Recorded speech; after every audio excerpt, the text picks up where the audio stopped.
Okay, good evening, everybody. This is the closed session for the City Council meeting for November 19th, and we will call the meeting to order at 5:01. And can we get a roll call, please? Councilmember Martinez? Here. Councilmember White? Here. Councilmember Voigt? Here. Mayor Pro Tem Lara stated he would be absent this evening. Mayor Finn? Here, thank you. And do we have any comments regarding closed session? I have no written requests. Mia, do we have any callers on the line? No callers. All right, thank you, Mr. Pinckney. Can you please read the items for discussion for closed session? Item B1 is conference with real property negotiator. The address is listed in the agenda. The agency negotiator is the city manager or her designee. And the negotiating parties are the city of Beaumont as potential purchaser and Lassen Development Partners, LP, as potential seller. Under negotiation are price and terms. And item B2 is potential initiation of litigation involving two cases. All right, thank you, sir. We will adjourn to closed session at 5:02.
All right, good evening, everybody. Thank you for your patience. I appreciate you being here. This is the regular session of the City Council meeting for November 19th, and we'll call the meeting to order at 6:17. And can we get a roll call, please? Councilmember Martinez? Here. Councilmember White? Here. Councilmember Voigt? Here. Mayor Pro Tem Lara stated he would be absent this evening. Mayor Finn. Here, thank you. And Mr. Pinckney, can we get a report out of closed session? Yes, the council met in closed session. Item B1 was conference with real property negotiators, the agency negotiator, the city manager. The negotiating parties, the city of Beaumont as the purchaser, and Lassen Development Partners LLP as potential seller. Under negotiation were price and terms. There was no reportable action taken on that item. And then item B2 was conference with legal counsel regarding potential initiation of litigation involving 2 potential cases, and there was no reportable action on that item either. All right, thank you, sir. And do we have any requests for any future excused absences? Okay, and we don't have a pastor here present for our invocation, so we're going to have that by Councilmember Voigt, and immediately following, we'll have a Pledge of Allegiance by Councilmember Martinez. All right. Please stand and join me really quick while we say a word of prayer. Dear Heavenly Father, Lord, we thank you for this time that we can come together, Lord, and gather in your name. Lord, we just ask for your guidance upon us as a council and as a city and as a nation. Lord, we ask that you would bless this time, that we would make good, wise, discern decisions, and that we would seek you always. In your name, amen. Amen. Place your right hand over your heart. Ready, begin. I pledge allegiance to the flag of the United States of America and to the republic for which it stands, one nation, under God, indivisible, with liberty and justice for all. All right, thank you both. Do we have any conflicts, a conflict of interest disclosures this evening? Okay, seeing none. So on to item E, E1 for our announcements and recognitions and so forth. And so we have, with item E1, the National Apprenticeship Week, and we have a speaker, Ms. Susan Aguilar, that would like to share some comments. Just make sure that little green button at the bottom of the base is on there, and that pull that microphone down to you. Thank you. Good evening, Mayor Finn, Mayor Pro Tem Lara, and council members. My name is Susan Aguilar Martinez, the Career Readiness Coordinator at Beaumont Unified School District. Thank you for taking my request under consideration and bringing awareness to Apprenticeship Week in the city of Beaumont via a proclamation. The week of November 17th through the 23rd throughout the country, awareness and recognition is celebrated in a variety of ways. We had students go to Moreno Valley for an expo where they got to speak to trades and apprenticeship programs, and another way is via a proclamation. This is fantastic news, but I planned on coming here tonight even without being presented with a proclamation, because none of this would be possible without the support of our partners, which we have 30 formally signed affiliate contracts within the city of Beaumont, one of them being the city of Beaumont that supports our annual College and Career Expo, CT Advisory, meetings, CT Showcase, mock interviews, workforce tours, and students from other programs such as our TTP transition program. So thank you. I have had an amazing 4 years. Lastly, I would like to recognize Ms. Carrie Mendoza for all her support and advocating of our programs and students. Carrie, you are simply the best. I know she's out there listening somewhere. I have had the pleasure of meeting Joseph Kao and Eric Guzman, and I am currently working on other projects with them, and I look forward to further collaboration for our students. Thank you. I appreciate your time and the service you provide the residents of the city of Beaumont. All right, thank you, Susan. So a proclamation for the city of Beaumont for National Apprenticeship Week. Whereas National Apprenticeship Week is celebrating its 10th anniversary of raising awareness of the vital role registered apprenticeships provide in creating opportunities by allowing apprentices to earn while they learn and preparing a pathway to good quality jobs and well-paying careers in Beaumont and across the nation. And whereas registered apprenticeship programs enable employers to develop and train their future workforce while offering career seekers affordable paths to secure high-paying jobs. And whereas Beaumont recognizes the role of registered apprenticeship in expanding opportunities in our workforce that are inclusive of individuals who have been historically underserved, marginalized, and adversely affected by persistent poverty and inequality, thus providing a path for all qualified individuals, including women, youth, people of color, rural communities, justice-involved individuals, and individuals with disabilities to become apprentices and contribute to America's industries. And whereas Beaumont recognizes that registered apprenticeship, a proven and industry-driven training model, is a key strategy to improving job quality and creating access to good-paying, family-sustaining jobs for all, starting with youth and young adults while addressing some of our nation's pressing workforce challenges such as rebuilding our country's infrastructure, addressing critical supply chain demands, supporting a clean energy workforce, modernizing our cybersecurity response, and response to care economy issues. And now, therefore, let it be proclaimed that November 17th through November 23rd of 2024 as National Apprenticeship Week in the city of Beaumont. And signed myself, Mayor David Finn, and our city clerk, Deputy City Clerk Nicole Wheelwright. So thank you very much. And just a little tidbit is I too have a son that's currently in the apprenticeship program, studying to be an architect, working for a firm here in Beaumont. And so it affects many of us, and my family included. So Susan, we appreciate your excitement through it all and everything and all that you do as well. And Carrie, good job. Thank you, everybody.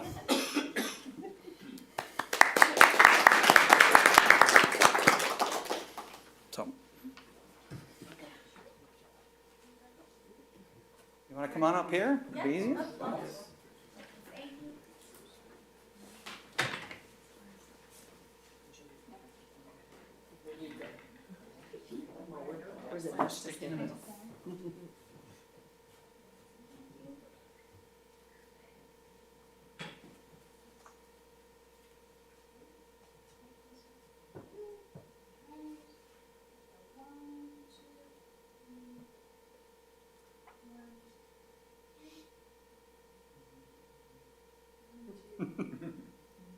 Use the shadows of each other. Thank you so much. All right, Thank you. appreciate it.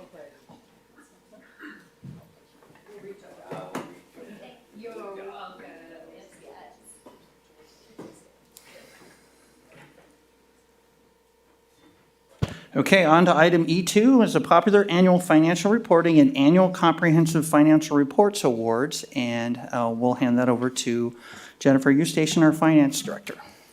Good evening, Mayor and Council. The GFOA established the Certificate of Achievement for Excellence in Financial Reporting Program to encourage and assist state and local governments to go beyond the minimum requirements of generally accepted accounting principles to prepare annual comprehensive financial reports that evidence the spirit of transparency and full disclosure, and then to recognize individual governments that succeed in achieving that goal.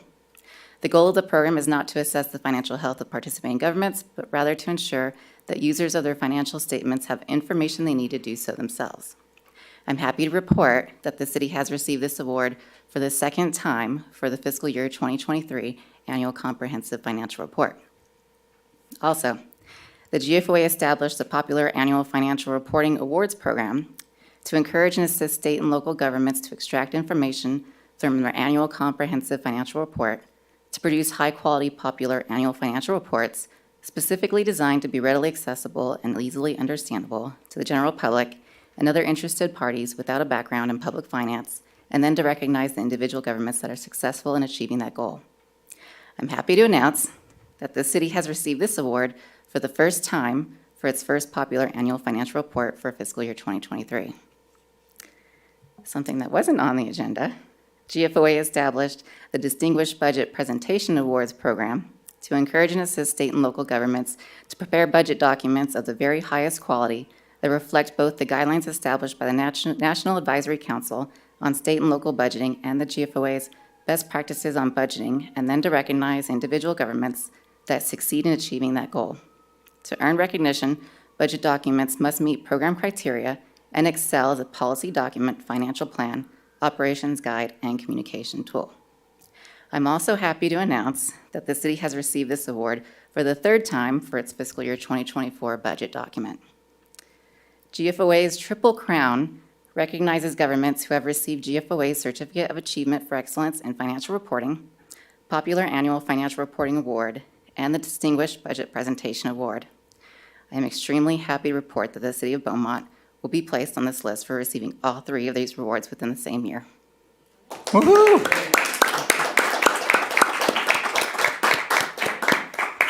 I'd like to recognize the hard work of the accounting team, Lisa Leach, Jackie Miranda, Carolina De La Cruz, and Candace Vogel. And I'd also like to recognize the hard work of all the city departments who assist us in getting these documents completed, and thank the city manager and city council for continued support. Congratulations to all. Awesome. We got very, very heavy awards. All right, thank you very much. It's good news, and it was fun to do our State of the City and our roadshow tour as well, and to talk about some of the financial awards that we have earned, and that list just got a lot longer, so that's great, so appreciate that, thank you. Did we have, yes, okay. Oh, they're all up here, okay. Bring Lisa up here. All right, Lisa's coming up. Anybody else in the audience? Okay.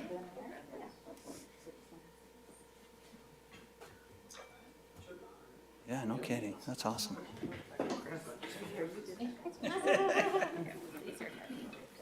They're heavy.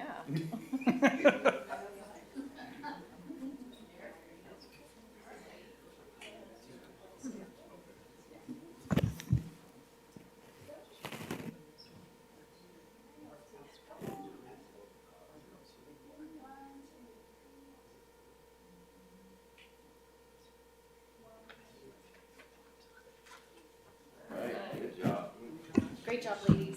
So I see that there's a whole bunch of room for more, so goals for the future.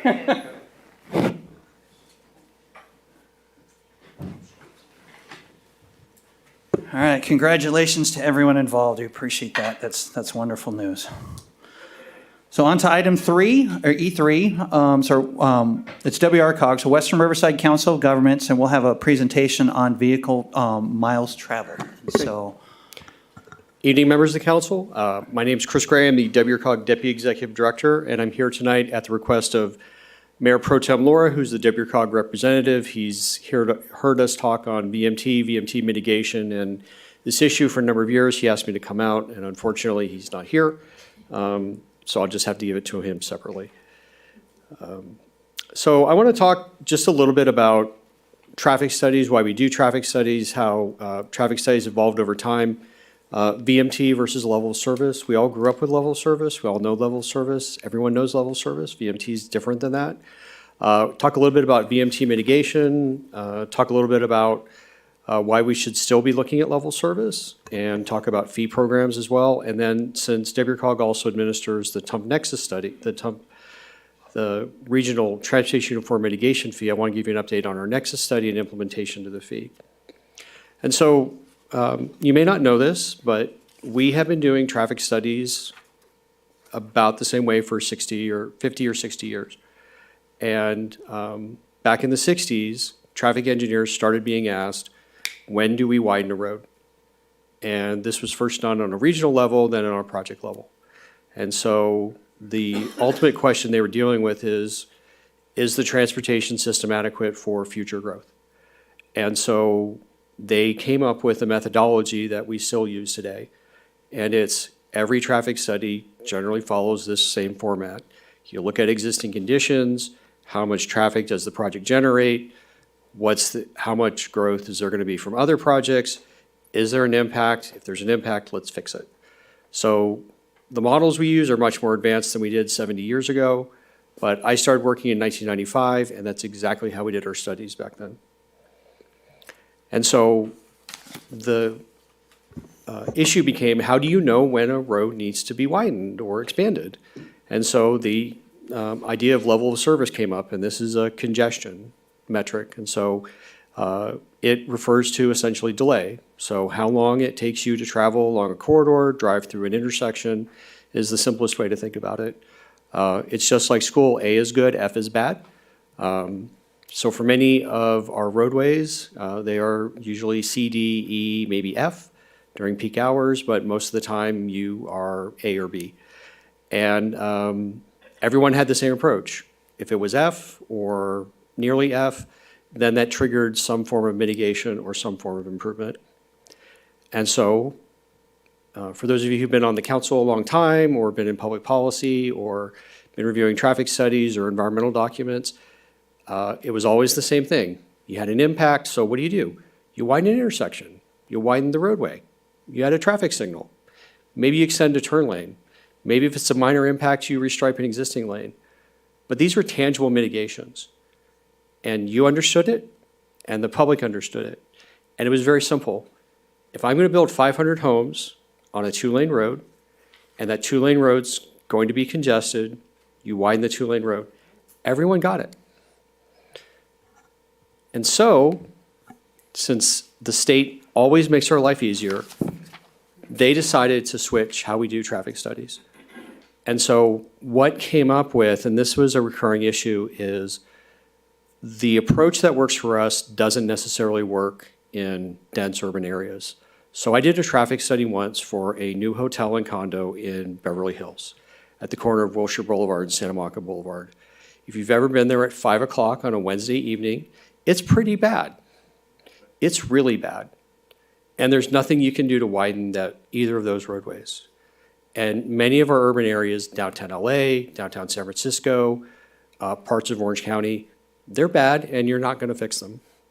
And so they were doing traffic studies that were part of EIRs, and they couldn't find a way to mitigate them. And so some people at the higher levels at the state in various departments thought it would be advisable to switch to an alternative way of looking at transportation. And so they came up with something called SB 743, which is actually based on research they had started doing in the early 2000s. And they passed the legislation in 2013. And then from 2013 to 2020, they figured out how to implement this. And since this was such a fundamental change in the profession, it took them literally 7 years to work through guidelines and approaches. And then it came into effect, and we were stuck with it. So the problem with VMT is it's abstract.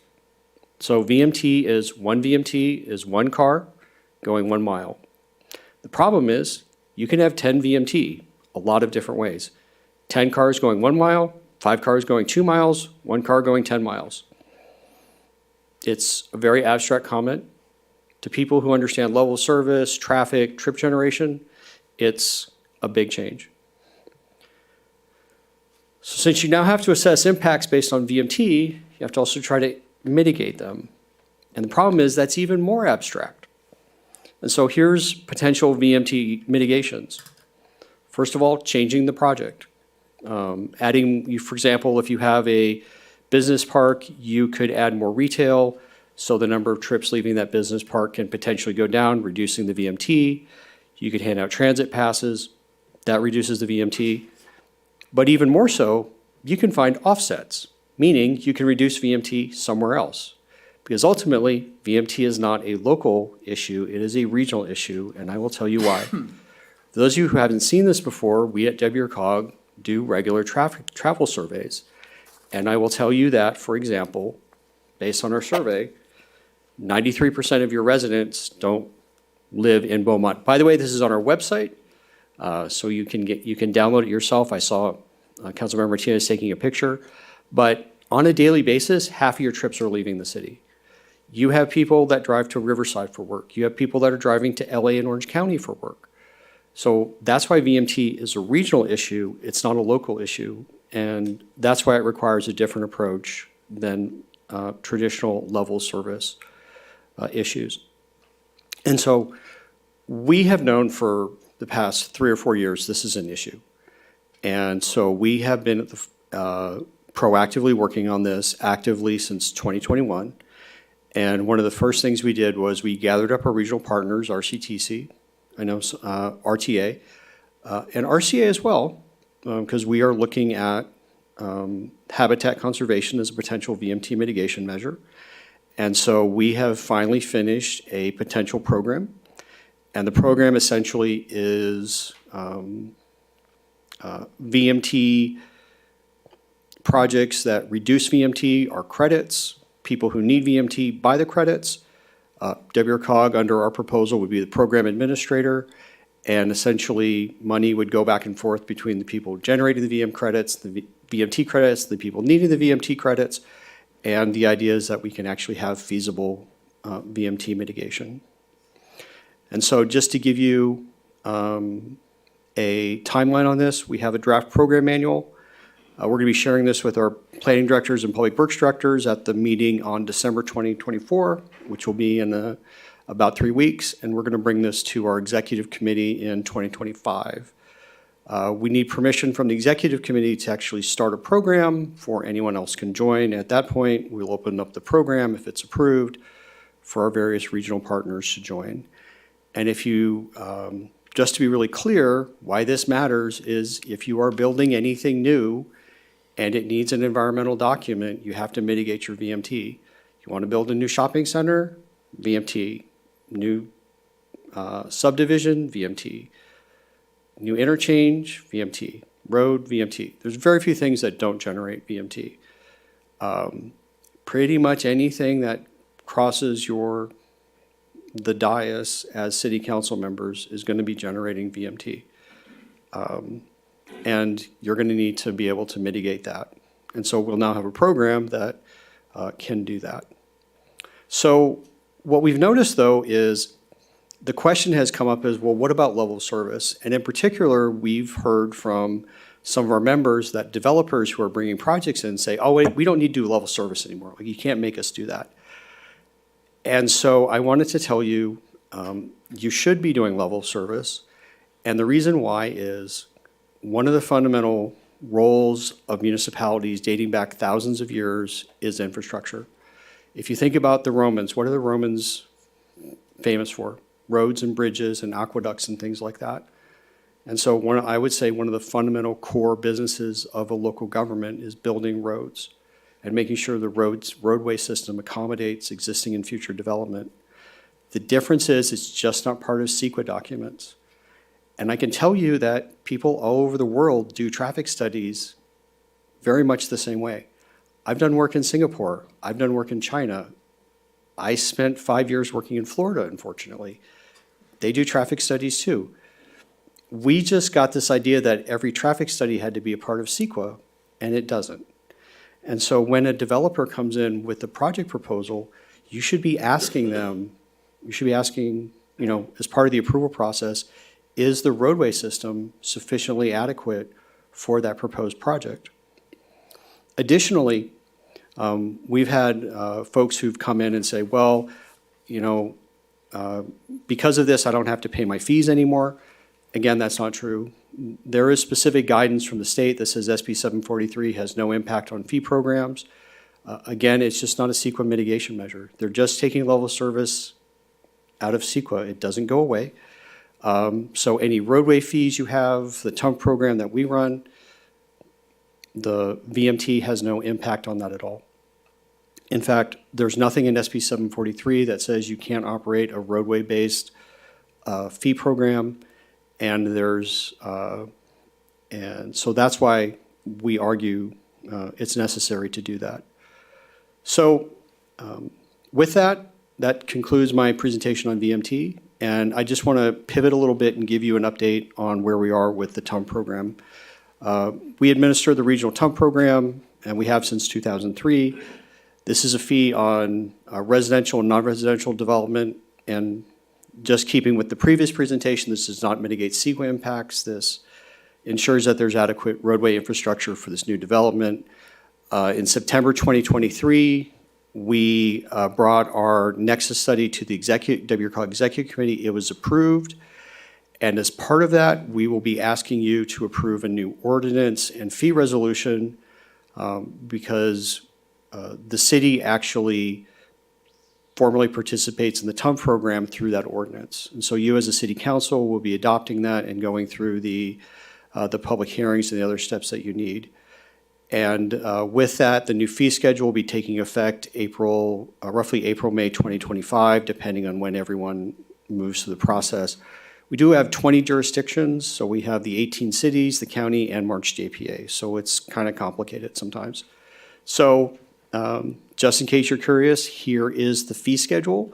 The multifamily will be going up by about $1,200 a unit, industrial about 50 cents a square foot. There's no increase to the service, office, or retail rates. And the single-family residential fee will be going up, but there's a wrinkle here. Before we started working, as we were working on the Nexus study, the state passed a new regulation that requires that impact fees be assessed for residential projects on the basis of the size of the project. Essentially, it's proportional. So we went out and did a study. We spent about 1.5 years studying actual homes and actual neighborhoods and found out that there's a relationship between home sizes. Essentially, smaller homes generate fewer trips. And so instead of having a single-family fee, as we've had since the beginning of the program, we have a graduated fee. So essentially, if you're building a 1,700 square foot home, right now you would pay $10,104. Under this new approach, you'll pay $12,000. The persons who will pay the most are the people building houses 2,700 square feet and over. I can tell you, based on our analysis of homes actually of that size for sale, they tend to be larger and more expensive. And the median home price for most homes in that size range in our region is $700,000 and more. Many of them are in the $800,000 to $1 million range. So we've also discovered that smaller homes tend to have lower price ranges as well. So essentially what's happening is the percentage of the home price is about the same for everyone, within a few tenths of a percentage point. And so with that, I'm happy. I don't know if you allow questions or not, but I wanted to thank you for having me here. I appreciate it. And we at WCOG are always here to help our members, and thank you. All right, Chris, thank you. It's good to hear from you. Do we have any questions from council?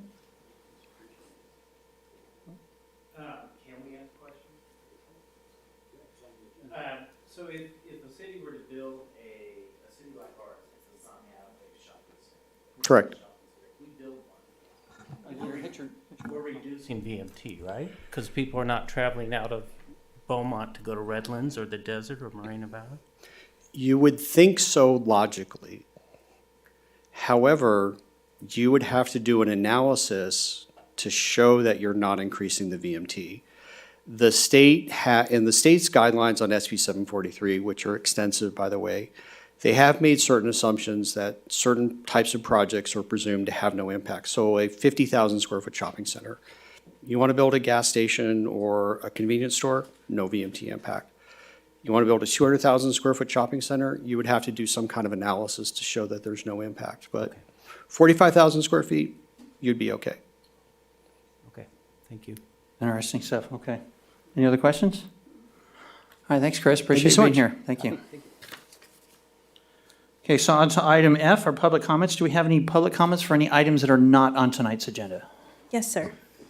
I have one in person, and I believe we might have one on the phone. Okay, and then just a reminder for that we have a 3-minute time limit on that, and then we're not allowed to discuss items brought up, but we're certainly open to the comments. So, want to go in person first? Yes. First person is Thomas Flynn.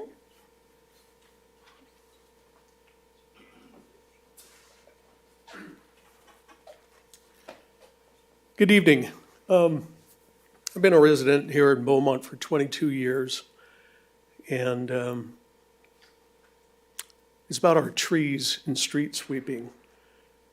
In 22 years, I've had about 90% of the street sweeper bypassing my home because my next door neighbor's tree is extended out into the roadway. Today, I measured it 11 feet. I've got a picture on my phone, but I turned my phone off because I didn't want my blood sugar going up and causing disruption here. I'm constantly hosing down my driveway to clean it up and the gutter as well. So when the street sweeper comes, they'll go around my neighbor's tree and his cars to my other neighbor who's got a car always parked out in front.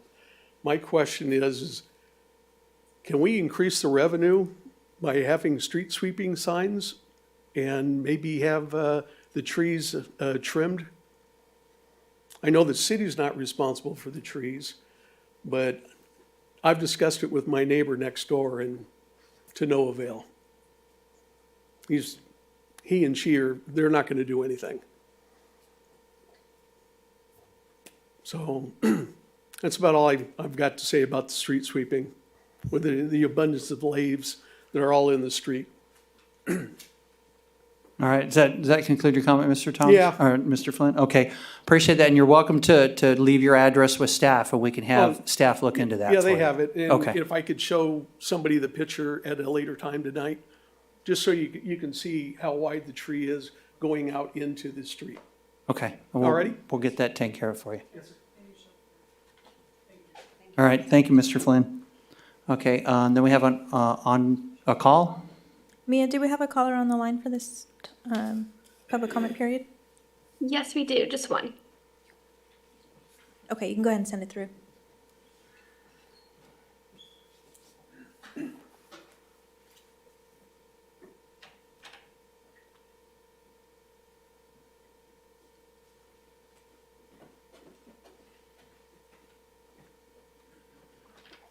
Caller, can you hear us? Yeah. Go right ahead, you're on with council. Hi there, everybody. My name's Diego Rose. I'm the owner of Marla's. I wanted to call in and kind of give you guys a little bit of an update, just kind of let everybody know. I don't know if people have been driving by and seeing the progress on the building. We're moving along. The city's been very helpful. I want to thank Elizabeth and Shane. They've been nothing but helpful with the process. I also wanted to just extend a little bit of information because I know that council has recently decided to move forward with the Grace building in regards to possibilities for a food court. But I and another local production company, I have been looking at the Grace building for some time when we were actually doing some work contemplating the move of the restaurant. And I had kind of passed it by Elizabeth, but I know you guys have decided to move forward with a possible food court. If in fact the council decides not to take that route, or if that project may compromise the integrity of keeping the building, which I hope is everybody's goal, because I just love the history of the town, you know, and that's kind of what I would like to keep even at my place. But we do have a idea for the location that I think might be something that the council would be truly interested in. I'm sorry. We can still hear you, Diego. Go ahead. Okay. Yeah, and so I just and I don't want to say too much about it because the business model itself kind of lends to a little bit of, dare I say, secrecy, but it is, of course, a public entity, but it's all part of the marketing kind of design of what we wanted to do. And I would move forward with a project at that location with the idea that we would keep intact the building, and I hope that everybody's goal, because again, I have a history of buying old buildings, whether it be in Banning or Beaumont, and I'm trying to preserve the things that I get a hold of because of the stories that come with it. And I'm not quite sure the direction this particular council wants to move, but I did want to put it out there. I know that I have this project going at the restaurant, but I have been moving behind the scenes on this business idea for the council, and it only seems to be growing with the interest in the people I've informed. So I just wanted to put that out there and kind of give you guys an update and let you know that my wife and I are hoping to do a lot of business in the city of Beaumont over the next several years, and I'm looking forward to spring of 2025. I know I'm being a bit optimistic. It'll probably be closer to summer, but All right, Diego, you're over your 3 minutes. Okay, thank All you right, so much. we appreciate your comments. Thanks for sharing. All right, bye-bye. And do we have any other public comments? Mia, do we have any other callers on the line for this section? No more callers. Okay, thank you. So we'll move on to item G, our consent calendar. Do we have any items to be pulled for discussion, or, excuse me, do we have any public comments on the consent calendar? I have no written requests for this section. Mia, do we have any callers on the line for consent calendar? No callers. Okay, so do we have any items to be pulled, or can I get a motion? Mayor, I'll move to approve the consent calendar. I'll second. All right, thank you. Roll call, please. Councilmember Martinez? Yes. Councilmember White? Yes. Councilmember Boyd? Yes. Mayor Finn? Yes, thank you. On to item H, our youth council report. Mr. Martinez? Yes, we have a youth council member today to give us our report. You're up. Yeah. I thought it was a little bit later than that. I was not No. prepared, but good evening, actually, everybody. Okay, so the Youth Council meeting started at 4:35 p.m., November 12th, 2024. We conversed on what our license in the Economic Development Committee and the Parks and Recreation Committee learned from their meetings. We had a briefing from City Manager Gibbs and Councilmember Martinez on the Beaumont survey, and we were just thinking about ways that we can get the word out, like flyers or social media, and putting announcements in Parent Square that has more than 500,000 Beaumont residents registered. We set goals like participating and creating opportunity and representation for the youth of Beaumont, as well as good attendance and more public appearances, followed by a tour of the City Hall. Our meeting was adjourned at 6:15 p.m., November 12th, 2024. All right, awesome. Thank you, sir. You're welcome. Is there any questions? And for YouTube, you want to state your name? Oh, Dalen Brown. Thank you, Dalen. Good. No, they did a great job. You liked the tour? I did like the tour. They got a great tour, and like I said, it's the A tour, because I got more than when I first started. But they really enjoyed that. Appreciate it. All right, thank you. All right, thank you, Dalen. Thank you, Dan. Mr. Martinez, anything else to add on that? Nope, we're doing well, unless council has any suggestions for their agenda. Right? Okay. Can I just note that Dalen? Dalen also is the student representative on the Economic Development Committee? Oh, awesome. Good job. Thank you. Okay, so on to item I, our public hearings. Item I1 is a public hearing to award the fiscal year 2025 to 2026, the Community Development Block Grants to CDBG funds. And we'll have a staff report by Carol Kendrick. Is Carol in the room?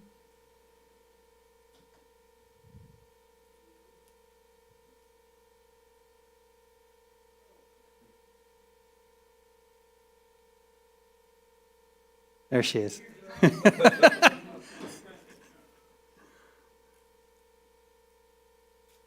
All right, Carol, you're up.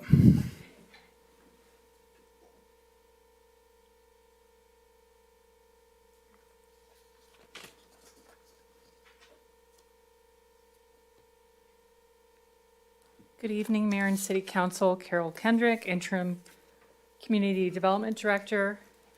This item is regarding the fiscal year 25-26 awarding of the Community Development Block Grant Funds, also referred to as CDBG. The notice of funding availability was published on the city's website beginning on October 30th for a minimum of 30 days. This public hearing was advertised in the Press Enterprise on November 9th of this year. The estimated amount for this year for all programs is $151,000, of which 15%, which equates to $22,650, is available to nonprofit groups. Remaining funds are utilized for city and neighborhood improvement projects. The minimum award for an individual program is $10,000 for the county to act as an administrator. Awards are broken down into two categories: public nonprofit and public improvement projects. Staff received requests from the Boys and Girls Club of San Gorgonio. Sorry, I'm like out of breath from running. Voices for the Children and Upwards Boost. The Boys and Girls Club requested $50,000 to fund their Camp Kids program. That includes summer camp, Thanksgiving camp, winter camp, and spring camp programs provided at Brookside and Sundance Elementary. And this funding would be provided to families who can't afford to participate in these programs. Voices for the Children is requesting a $10,000 award to fund a portion of salaries and benefits for 2 staff advocacy supervisors for CASA. The supervisors will manage 40 to 45 CASA volunteers and identify community services and resources that benefit a specific child. Upward Boost is the other application we received. They are requesting $48,000, although they are a for-profit organization and do not meet the minimum requirements for the program.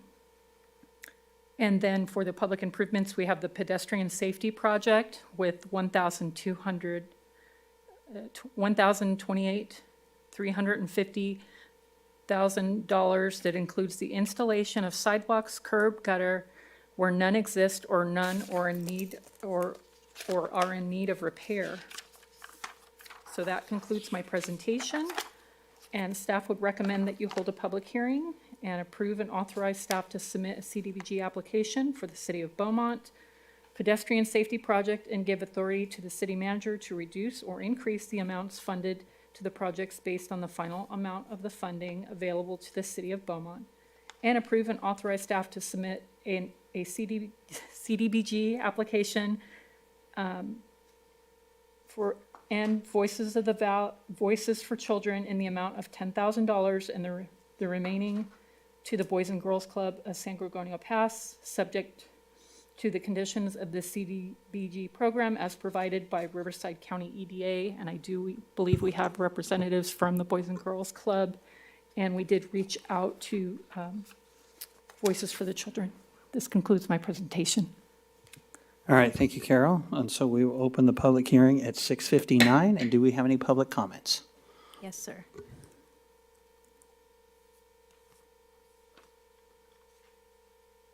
First speaker I have is Brianna Miller.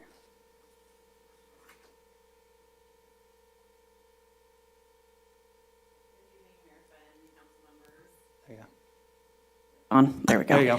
And my friends in the audience here, I'm Brianna Miller, and I'm with a local nonprofit called Voices for Children.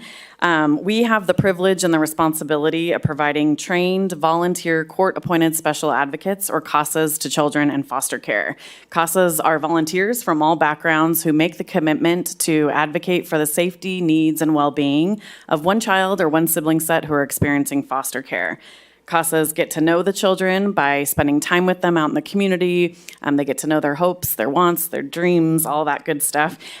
Reviewing court documents, academic, medical records, and talking to all professionals and family members that are involved in the child's life. They then take that information and advocate in the best interest of the child to the professionals who are making these decisions regarding the child and their families. CASAs are oftentimes the most stable, consistent adult presence in these children's lives, and often the person that they know the longest. This is why I brought notes so I wouldn't go off track, but here we go. Sorry, everybody. Okay, so anyway, this year, just under 6,000 children will spend time in foster care here in Riverside County. Last fiscal year, we were able to serve 586 of them with the individualized advocacy and support of a CASA volunteer. To date, and thanks to your support, we have served over 40 children from the City of Beaumont. We are currently serving 13 children, and then 8 are right now awaiting a CASA of their own. So with your continued support, we'll create brighter futures for children who have been abandoned, abused, neglected.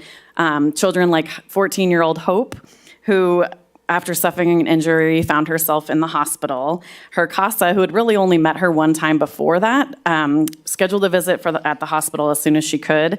When the CASA got there, she realized no one else had been there to visit the young lady while she was in the hospital.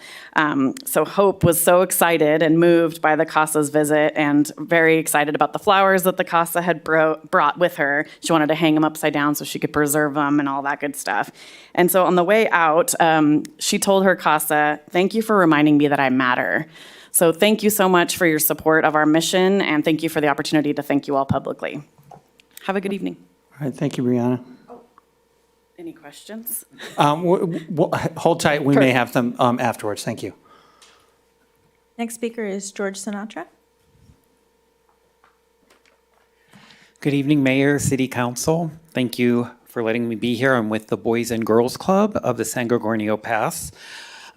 Thank you so much for your continued support. You've supported us over the years, and this grant means so very much to us. Our Camp Kids program fills the gaps when school is out and so many of our parents work. The kids sometimes are left unattended or at home, and that's not always the best place. Sometimes boredom creeps in and things tend to go a little off the tracks. So we are very, very excited to be able to fill this gap within our 10 sites here in Beaumont, but actually, as of last week, 11. We just opened a new teen center last Tuesday here in Beaumont. Thank you all for your help. What we do during these camps is we help the students through different programs, healthy relationships, healthy living, behavioral management, creativity and self-expression, guidance, mentorships. We do some field trips and special projects, but this is to help them learn to succeed in life, be self-sustaining, and more than anything, these team building activities bring them together in the community and help them make friends, meet people, and just be kids, which we sometimes forget. I was really excited. I got to spend some time with the teen here in Beaumont last week, and one of the teens shared with me. He was very shy, and I found out that he had in his early years some verbal lapse, and so he just didn't speak until he was in second grade. And his teachers have been working with him, we have been working with him, and he opened up to me to tell me that he is so excited that he started at San G this year. He wants to now, he went through Boys and Girls Club in our Keystone group, and he has decided that he wants to pursue a 4-year degree where he gets his BS in business. And he wants to start his own company and foundation to help others, young adults and children who have speech issues. So he is working with me to learning how to develop a 501c3 and do some things. This is part of his high school program. So I'm very excited about this. The funds that we get are not just to support the programs, but for the parents, the families, and the kids, it's an actual lifeline. So thank you so much for supporting everything that we do, and we're looking forward to increasing our programs. I do want to let you know that we have 80 staff members just in the Beaumont area, and our new CEO, David Epstein, and myself have just approved we will be extending that by 20 employees, and that will give us an additional 263 children, and we will no longer have a wait list for any children in the city of Beaumont. So thank you so much. All right, thank you, George. And do we have any other public comments? Mia, do we have any callers on the line? No callers. All right, thank you. So we will close the public hearing at 7:06, but we may have some questions for you. And we'll turn it over to council for comments, questions, and so forth. I don't see any. I'm going to do Mr. Wright? so forth. Okay. I'll move to approve the recommended action on this item. I'll second. All right, roll call, please. Councilmember Martinez? Yes. Councilmember White? Yes. Councilmember Voigt? Yes. Mayor Fenn? Yes, thank you. I do have a quick question for staff. The 150, is that a typical amount that we have been receiving, or is that amount going up, staying the same? It averages anywhere between 130 and 150. Okay, all right, thank you. And I just want to clarify in the recommended action, that's 10,000 for each of the two, correct? It's 10 for the the Voices and the remaining balance to the Boys and Girls Club, which they would receive the larger amount. Because it's over 20. So it would be, 10 on one and 12 on the other is what it would be. I want to clarify that the city amount is not included in that. Okay. Okay. All right. So then let's move on to, that was our only public hearing for the evening, so we're good, thank you. Appreciate you both. And on to item J, our action. Oh, sure. John, Your microphone? should I modify my motion to say that is excluding the 128,000 for the city?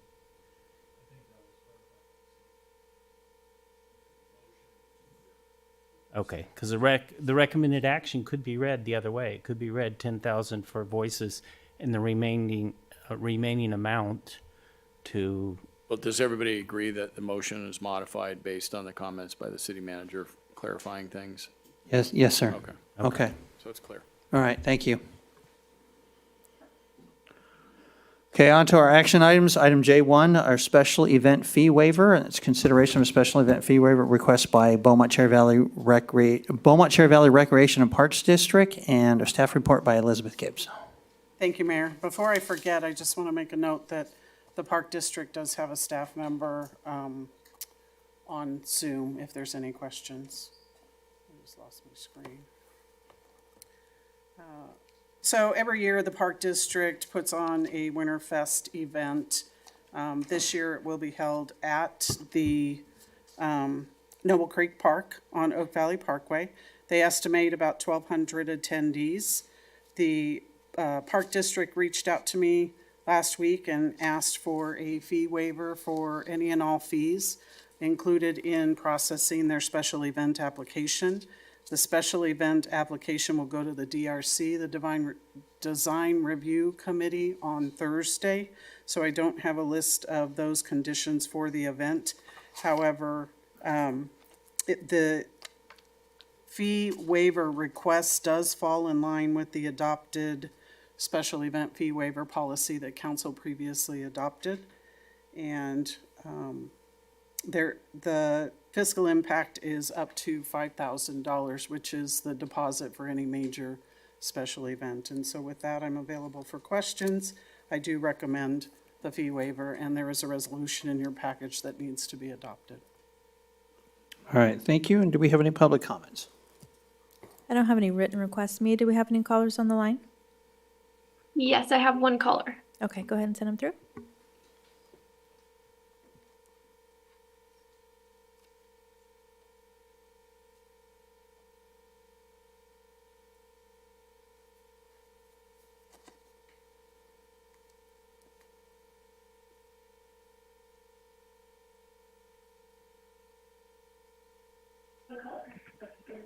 Caller, can you hear us? Hello. Go right ahead. You're on with council. Hi, everybody. This is Sarah. I am the activities manager at the Beaumont Cherry Valley Recreation and Park District. And we are just wanting these fees to be waived for this upcoming Winterfest. We have been, great partners with the city so far, and we'd love to continue working with you guys hand in hand. We've had multiple events so far this year, like National Night Out, the Chamber Breakfast, where we have not gotten fees from you guys. So we are just hoping to work together on our Winterfest fees and make sure that, we can put this event on without a hitch. Okay, thank you, Sarah. Any others? That was the staff person that was on Zoom. Okay, Sorry. all right. Any other public comments? Mia, do we have any other callers on the line? No more callers. All right, thank you. So, questions for council? Mr. Martinez? Yeah, just a quick one. So, Elizabeth, we were talking about trying to streamline the process for these types of events that pop up every year. Are we at that point yet, or are we almost there where I'm trying to cut down on staff time so that waiving the fee makes sense? It's a great public, service, so I'm for that. But I just want to make sure that staff is trying to streamline so that we, can get the process going to our, benefit without having to spend a Without lot of. staff time. Yeah, are we at that point, you think? Or? The policy does say that the policy does say if it's a community benefit that there's no more than 4 fee waivers per year. This particular case with the Park District, the general manager and I have discussed a couple times bringing an agreement forward to council specifically for them because they do 3 or 4 major events every year. This one happens to not have alcohol, and so there's no police fees involved. But he and I will be meeting in the next couple weeks, and we're going to talk about bringing something like that forward to City Council specifically for the Park District because they are a good partner in providing community events that correlate with what our Parks and Recreation Department does. Good, and I would agree. All right, thank you. All right, thank you. Ms. White? Yeah, I'd like to echo that I would like to see that coming forward as well. Maybe if it's a standardized map plan or something along those lines for each of those with alcohol and without, maybe it could streamline the process then at that point. If nothing further, I can make the motion. All right, then I'll move to waive the full reading and adopt by title only a resolution of the City of Beaumont authorizing the waiver of the major event permit application deposit and associated fees, city fees for the annual Beaumont Cherry Recreation and Parks District Annual Winter Fest. I'll second. All right, thank you. Roll call, please. Councilmember Martinez? Yes. Councilmember White? Yes. Councilmember Voigt? Yes. Mayor Finn? Yes, thank you. On to item J2, authorize a budget adjustment and changes to position allocation and changes to uniform compensation plan, and a staff report by Carrie Mendoza. Yeah, it's me. Oh, okay. All right, Elizabeth. So this item is twofold. The first is to authorize a budget adjustment and authorize the position of the Community Development Director. The second is the same thing for the Economic Development Director. Currently, the Economic Development Division is under Community Development, and as outlined in the staff report, there's a significant amount of work that needs to be done and focused on economic development, and therefore I'm proposing to pull that out and create a director position. I think our most recent economic development manager proved to me that a director level is needed in order to fulfill all of the goals that City Council has in the economic development area. Downtown revitalization plan, business concierge, property management of 2 buildings and a future one that will be added here pretty quick, marketing, and then we have significant retail, commercial, and industrial in the pipeline that are coming, and negotiations will be needed for that. And so if you look in your packet, there is the 2 separate org charts where I have shown in exhibits how the structure of those different departments would look. The recommended action is to do a budget adjustment for $31,157 to Department 1350, that is Community Development.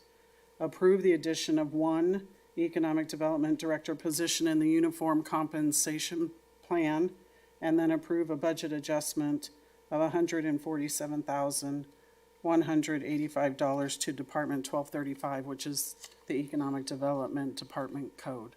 I just want to point out the recommended action does not include adding the Community Development Director to it, although I did highlight it in the exhibit. The Community Development Director was previously approved in the Uniform Compensation Plan, so there's only a budget adjustment required with that particular position.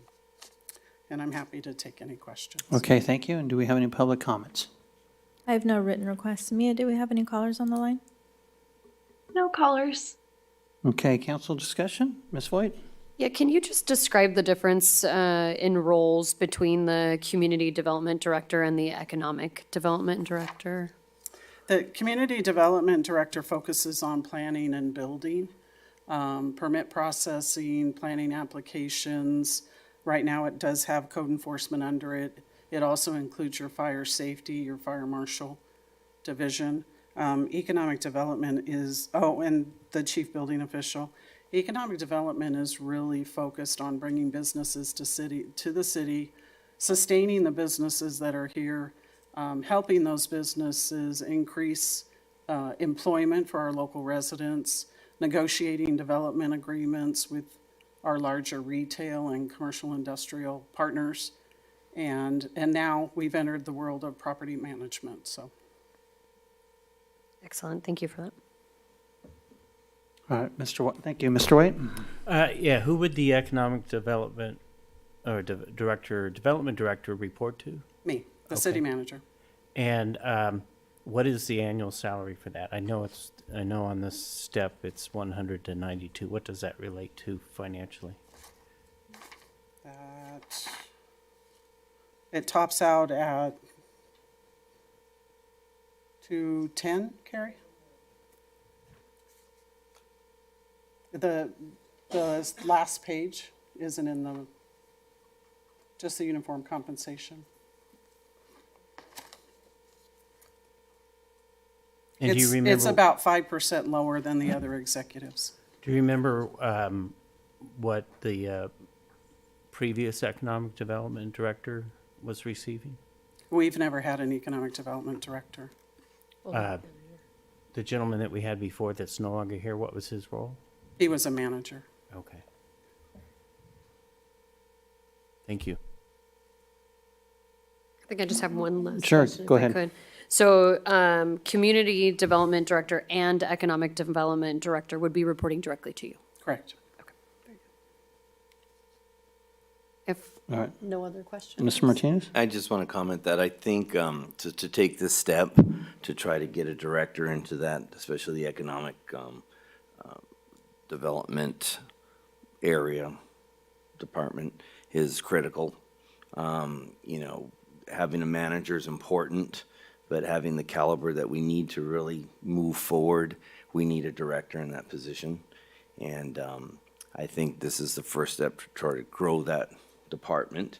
We all know that we are heavily economic focused on this council, and we've mentioned many areas that we want to, improve and expand on. So it only makes sense to put our money where our mouth is and put the director into this position, try to get one at least top caliber person to come in and lead the team.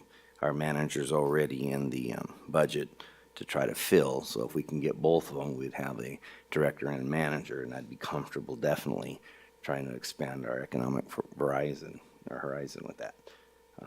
Because I think we're a little behind the curve. I really think we are playing catch up, and it's no fault of our own. It's just, the way it ended up falling, and I think it's time that we start trying to go to that next level and really market ourselves the way that we really need to market ourselves. I think this is the first step to that. So I'm for this, and I support this for both. All right, thank you, Mr. Martinez. And just to add a comment to that, we're in competition with a lot of other good cities in the Inland Empire, and I think that puts us in the same level as the bigger cities that are catching all the attention. So thank you. Ms. White, back to you. We have the range. Go ahead. Okay. It's 162,000 to 208,000 with some change. Okay, and then that would give the city manager discretion in that range based on the applicant's experience and so forth, correct? Correct. And the executive contract would have to come to council. Gotcha, okay. Is that with including benefits, or No. benefits are on top of that? Benefits are on top of that. Any idea what those are? The estimate I ran about mid-step on a classic was about 255,000. Okay. All right, thank you. No more lights on, so motion perhaps? Sure. I'll move to approve the recommended action. I'll second it. We'll make it easy. Roll call, please. Councilmember Martinez? Yes. Councilmember White? Yes. Councilmember Voigt? Yes. Mayor Finn? Yes, thank you. On to item J3, donation agreement for 6.2 acres of real property, and staff report by Mr. Robert Vestal. Thank you, Mayor. Potrero Phase 2 Interchange Project is rapidly approaching the construction phase. one of the last hurdles that the city has to overcome prior to that going to construction is removing access along the 60, State Route 60, along the length of the project. This affects one parcel in particular.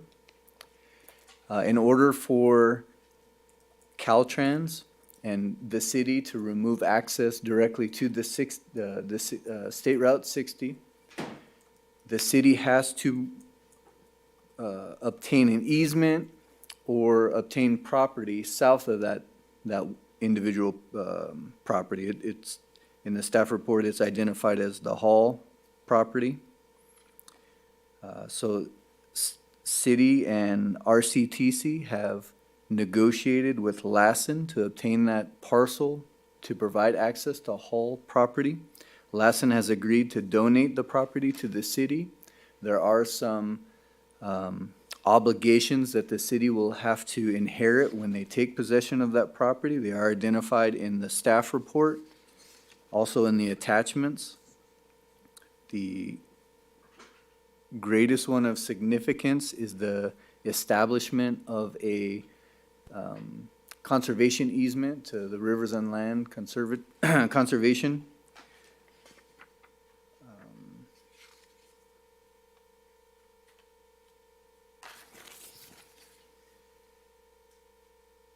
As mentioned, Lassen is willing to donate the property. In order to establish that RCL conservation, the city would have to take part in roughly 24% of an endowment for that. At 24%, the estimated cost to the city is approximately $200,000. There are some additional obligations, and one of those is to maintain that property with like from trash, debris. So in the staff report, it also included is an estimate for that at roughly $453,816. That is just an estimate, and it does appear very high. That estimate came directly from RCTC.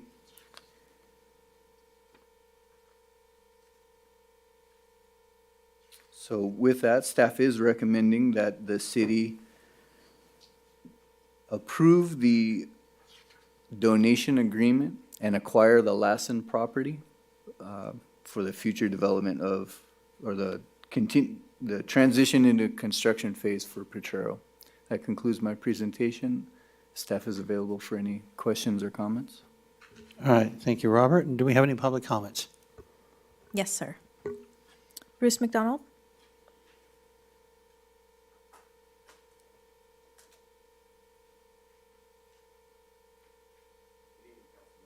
Bruce, hit the button on the bottom, the base of that microphone. The green light come on. It's on. There Can you you go. hear me? Yep. We're all good. Yeah, good evening, council members. Thanks, Robert, for the presentation, and Elizabeth. So this is important tonight. I'm Bruce McDonald.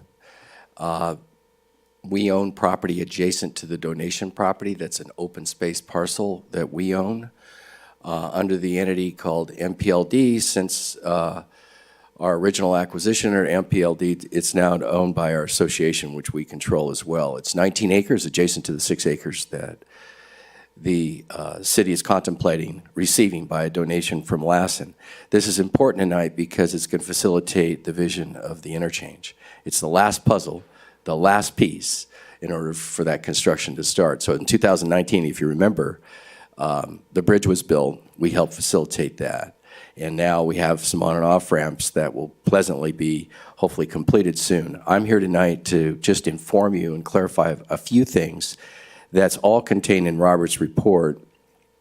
The first thing is we're your agent as designated by Lassen. You inherit the fact that we have an agreement with Lassen, so you're inheriting their agreement, that we act as your agent with reference to the conservation easement that we've taken 3 years to negotiate with Rivers and Land and the Army Corps of Engineers.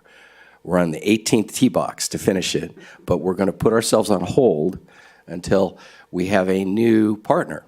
which is your vesting that'll be once the land is conveyed to you, which I understand is going to be about 60 days. So we're going to hold off on the recordation of the conservation easement. If you take both our sites together, it's 26 acres, of which about 12 acres is already predetermined to be the conservation easement. Your access to the Hall property will sit outside of that conservation area that we've carefully planned with Robert and his team. So together, we're representing you on the conservation easement. We also have a cost-sharing agreement with Lassen that Robert alluded to that you'll be inheriting. You sharing 24% of our cost of the endowment and other miscellaneous legal fees, which we anticipate to be about $200,000 from your side, and we pay the balance, which is approximately about $500,000 on our side. So you're going to reimburse us for your share of the cost when the conservation and the endowment agreement is executed. You'll also agree to execute those documents and cooperate with us, which I'm confident you will. Everything I've said tonight's consisted in the staff report. We wholeheartedly submit your action to approve this donation acceptance, and we're glad that Lassen and the city had the wisdom to provide Hall access so we could relinquish their access off the 60 and get this great interchange project moving. I'm here for any questions you may have, and I just thank the city for the tenacity to continue with this important interchange. All right, thank you, Bruce. Do we have any other public comments? Mia, do we have any callers on the line? No callers.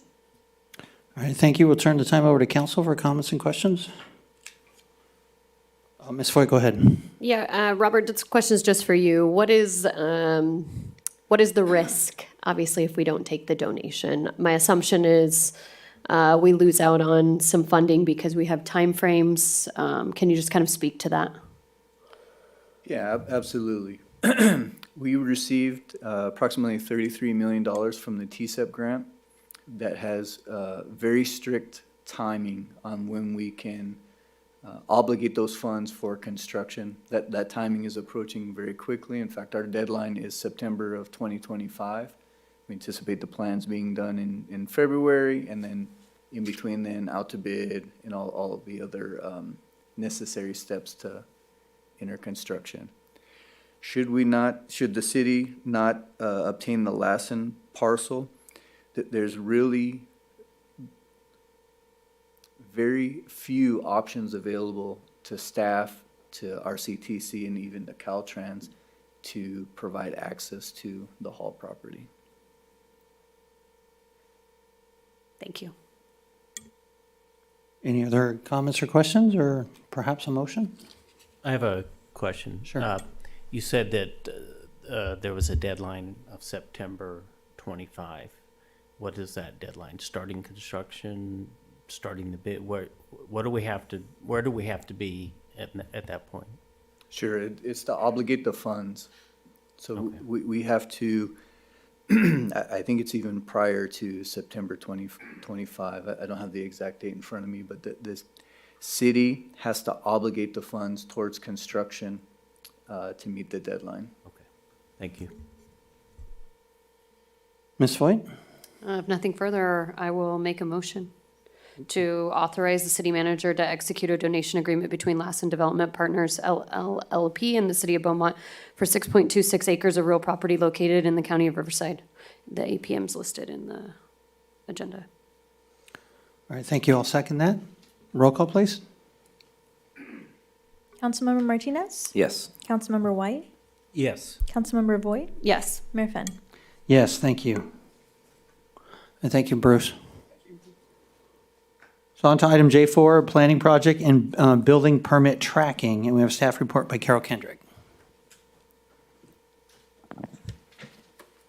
Good evening, Mayor and Council. I have a PowerPoint presentation, and this is kind of going to be a tag team because it's a team effort.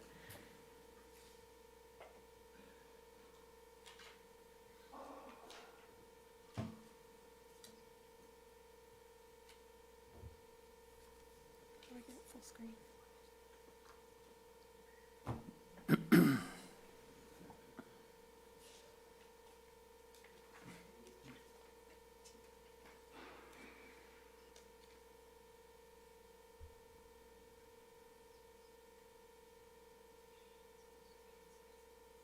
we go, we can see it. Okay. So this item is regarding permit and project tracking. At the October 1st City Council meeting, staff was asked to analyze project and permit tracking with the idea to reduce processing time and establish measurable results. The discussion will focus on a business concierge service, forward-facing online tracking, processing times, in addition to identifying bottlenecks and reducing the time between the development process steps. This project, or this item, is consistent with our strategic plan.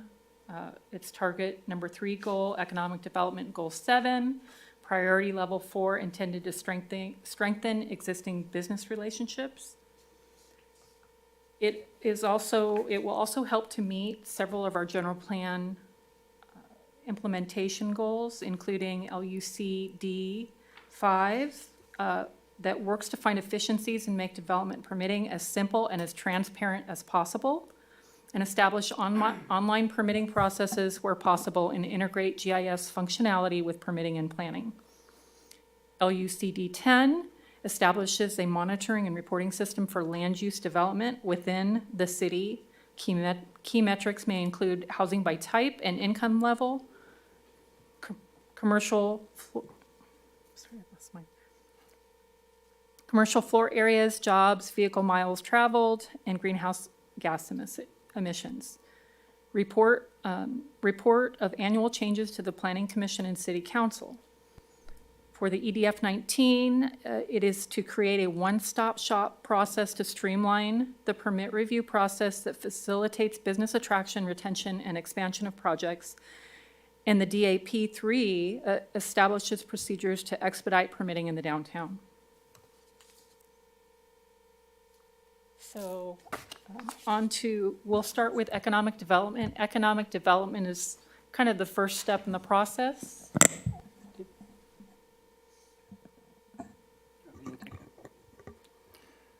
So we're going to start with the business concierge service. We have had many conversations here and at the Economic Development Committee about the concept of a business concierge. And quite candidly, it's taken off and then it's stopped and then it's taken off and stopped. And so I put this graphic together. Thank you for approving the director position, because it's a key role in the overall business concierge program.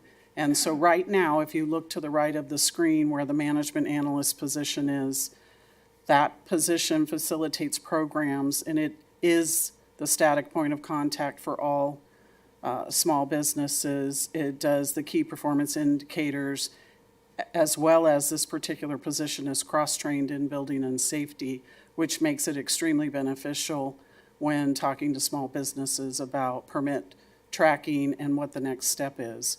And then if you go to the bottom of the screen, the Economic Development Manager position is a vacant position right now. However, the intent of that position is to be the initial point of contact for potential small businesses, moving away from the management analyst and moving that to the manager position. It will also be our property manager for our city-owned sites at Grace, California, and then the future dry cleaning building. It will also implement the downtown revitalization plan, the department actionable steps, guidance, tracks initiatives, and daily operations. And then our brand new director position will be the initial point of contact for potential large retail, commercial, and industrial development. That position will set the long-term goals and lead the decision-making, as well as be our land negotiator for land acquisition. And so the entire concept of the business concierge is threefold. There are different roles for each of the positions in that. In order to effectively manage that program, it's going to take all three positions to do that. And so I wanted to show the circular how it all ties together as one economic development department. I'm going to ask Julie to come up. Later in the agenda, she's going to give an update on billboards, but she's also going to touch on the marketing that has been done and will be done for our economic development program. Good evening, Council. So as Elizabeth had mentioned, we're going to talk more broadly about marketing focus for economic development. I'm going to talk a little bit more nitty-gritty later on the billboard marketing campaign, but we've done the billboards, we've done them since March, April timeframe. We have our social media, right, which we've advertised our efforts more broadly on that, whether that's the council recap and the extension of our business incentive program. We have a dedicated website for economic development, and we have some new back-end tracking now to actually monitor clicks and usage, right, which actually shows interest from a different perspective, right, that they're actually coming to our website and looking at things. What pages are they looking at, right? Where's the interest? There's an available property finder too on that EconDev website. We have some one-pagers and some snapshots currently in the process. And this is going to be used at ICSC next year, but it's going to be something we'll utilize throughout the year for economic development and on the website itself. So stealing some nice brochures from our partners in our county. Eastville has a wonderful 10-page brochure spread highlighting data, statistics, available property, what we're looking for. We need something like that. We also have some other one-pagers that we'll be bringing to ICSC and then having on our EconDev website, just specifically about, what our data is. Well, here's a snapshot, right? What are we looking for? Nice graphics, visual, professional, polished. And so these are already under contract with a communications firm to help us with expediting that design component, and we're working together hand in hand with economic development. And then we have some internal one-pagers being developed specifically for vacant properties. So we'll be using this very soon. So ICSC, like I had mentioned, we have a new approach in 2025. We'll have our own booth, which we are growing up, and we'll have a beautiful booth. It'll be executed very well. We'll have marketing material. We'll have QR codes, just like our big cities, nearby cities, to access more nitty-gritty information. Really good visuals and backsplashes. We had the movie theater ad from the mayor when we launched our business incentive. So again, another approach to gain interest in economic interest here in our city. Business View magazine editorial page, you guys, we brought that to you guys a couple months ago. We'll have the draft this week. And so that's a very great spread. It's about 8 to 12 pages, focusing regionally about the benefit here in Beaumont. We'll have that draft. It'll be published in January. So with that, I'm going to hand it over to Joe.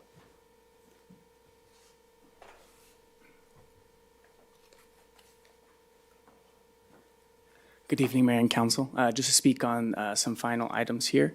We're currently implementing a program called Placer AI, and that's we're utilizing that to analyze what businesses are the best fit for our current vacancies and also for our future developments. And in addition, the program will also be used to track traffic data within the city, which will help with marketing to future developments, as well as measure attendance at our local events. In addition, the program guidelines for our new jobs-based business incentive program are currently being finalized, and we will be individually marketing that program at launch.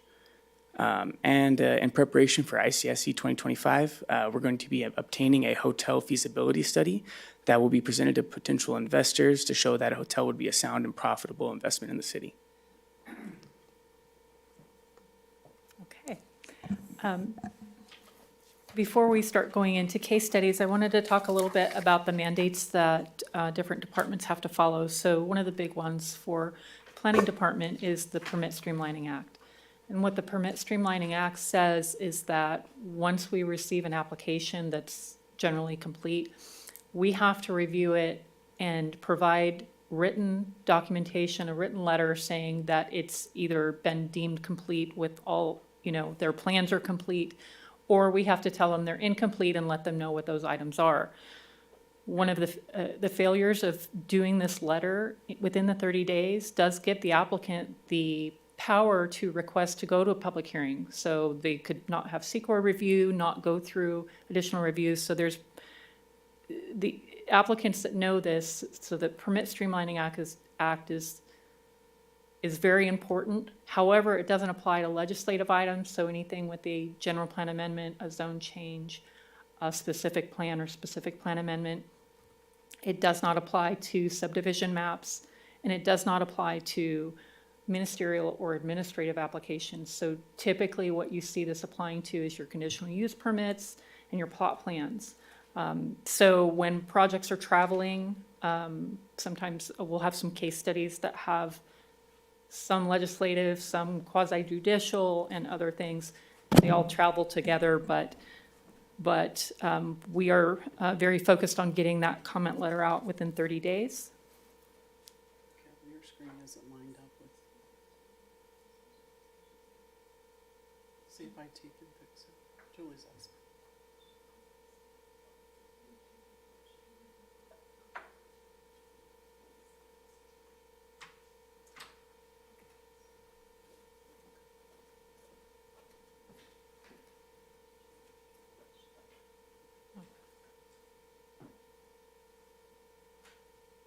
Our screen isn't changing.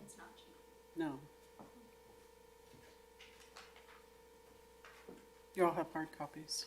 Yeah, we have, Okay. we have the copies in front of us. Just- Okay, perfect. Then we have the California Environmental Quality Act, which is CEQA. So it states that an agency must complete its initial environmental study 30 days after a private project application is accepted as complete or deemed complete. So this is something that the applicant prepares. An initial study is kind of a first blush at a project, and it determines the CEQA path, which could be a negative declaration, a mitigated negative declaration, or an environmental impact report. Once we receive that, then we know the path, and we start working on that process. A project cannot be deemed complete while we're still waiting on CEQA. So for many of the larger, more complex projects that we're working on, they typically are not deemed complete until the very end of the process when we're going through the peer review and ready to release the CEQA document for public review. So many projects will stay in that incomplete limbo until that time. But once we release it for public review, depending on the type of CEQA, if it's a mitigated neg deck, it's a 30-day public review. If it's an environmental impact report, it's 45 days. We do comply with all those requirements and then schedule them for public hearings. There are sections in the Permit Streamlining Act that do address building permits. So for projects with 25 units or fewer, local building departments will be required to review a building permit and return a comprehensive request for revisions to the applicant within 30 business days. And that's 60 days for projects of 26 units or more. We're well below that requirement. And then there are special requirements for small rooftop solar. It limits the amount of permit and plan review fees that can be charged. It requires a streamlined permit process, and it limits the number of inspections that can be performed. So we've got a couple of planning and building case studies. So first, I'm going to go over the administrative plot plan process. So currently, it's a 7-step process. You start with zoning verification. It comes in as a new application and a certificate of occupancy. It gets scheduled for a development review committee meeting, and planning staff works as kind of the project manager, and they'll assemble all the comments. We get that meeting that happens, and that's open to the public.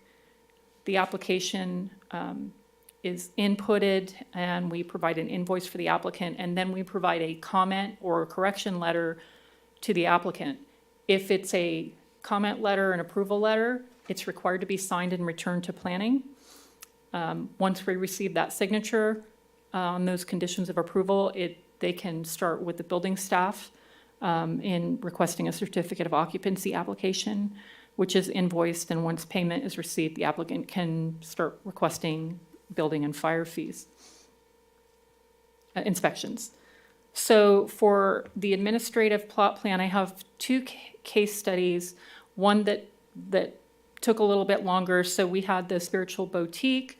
They actually submitted on July 8th of this year. They paid the invoice a week later. They were scheduled for development review committee approximately 10 days later. A week after that, the conditions of approval letter was sent. It was also sent 4 other times. And staff did receive responses saying it was received.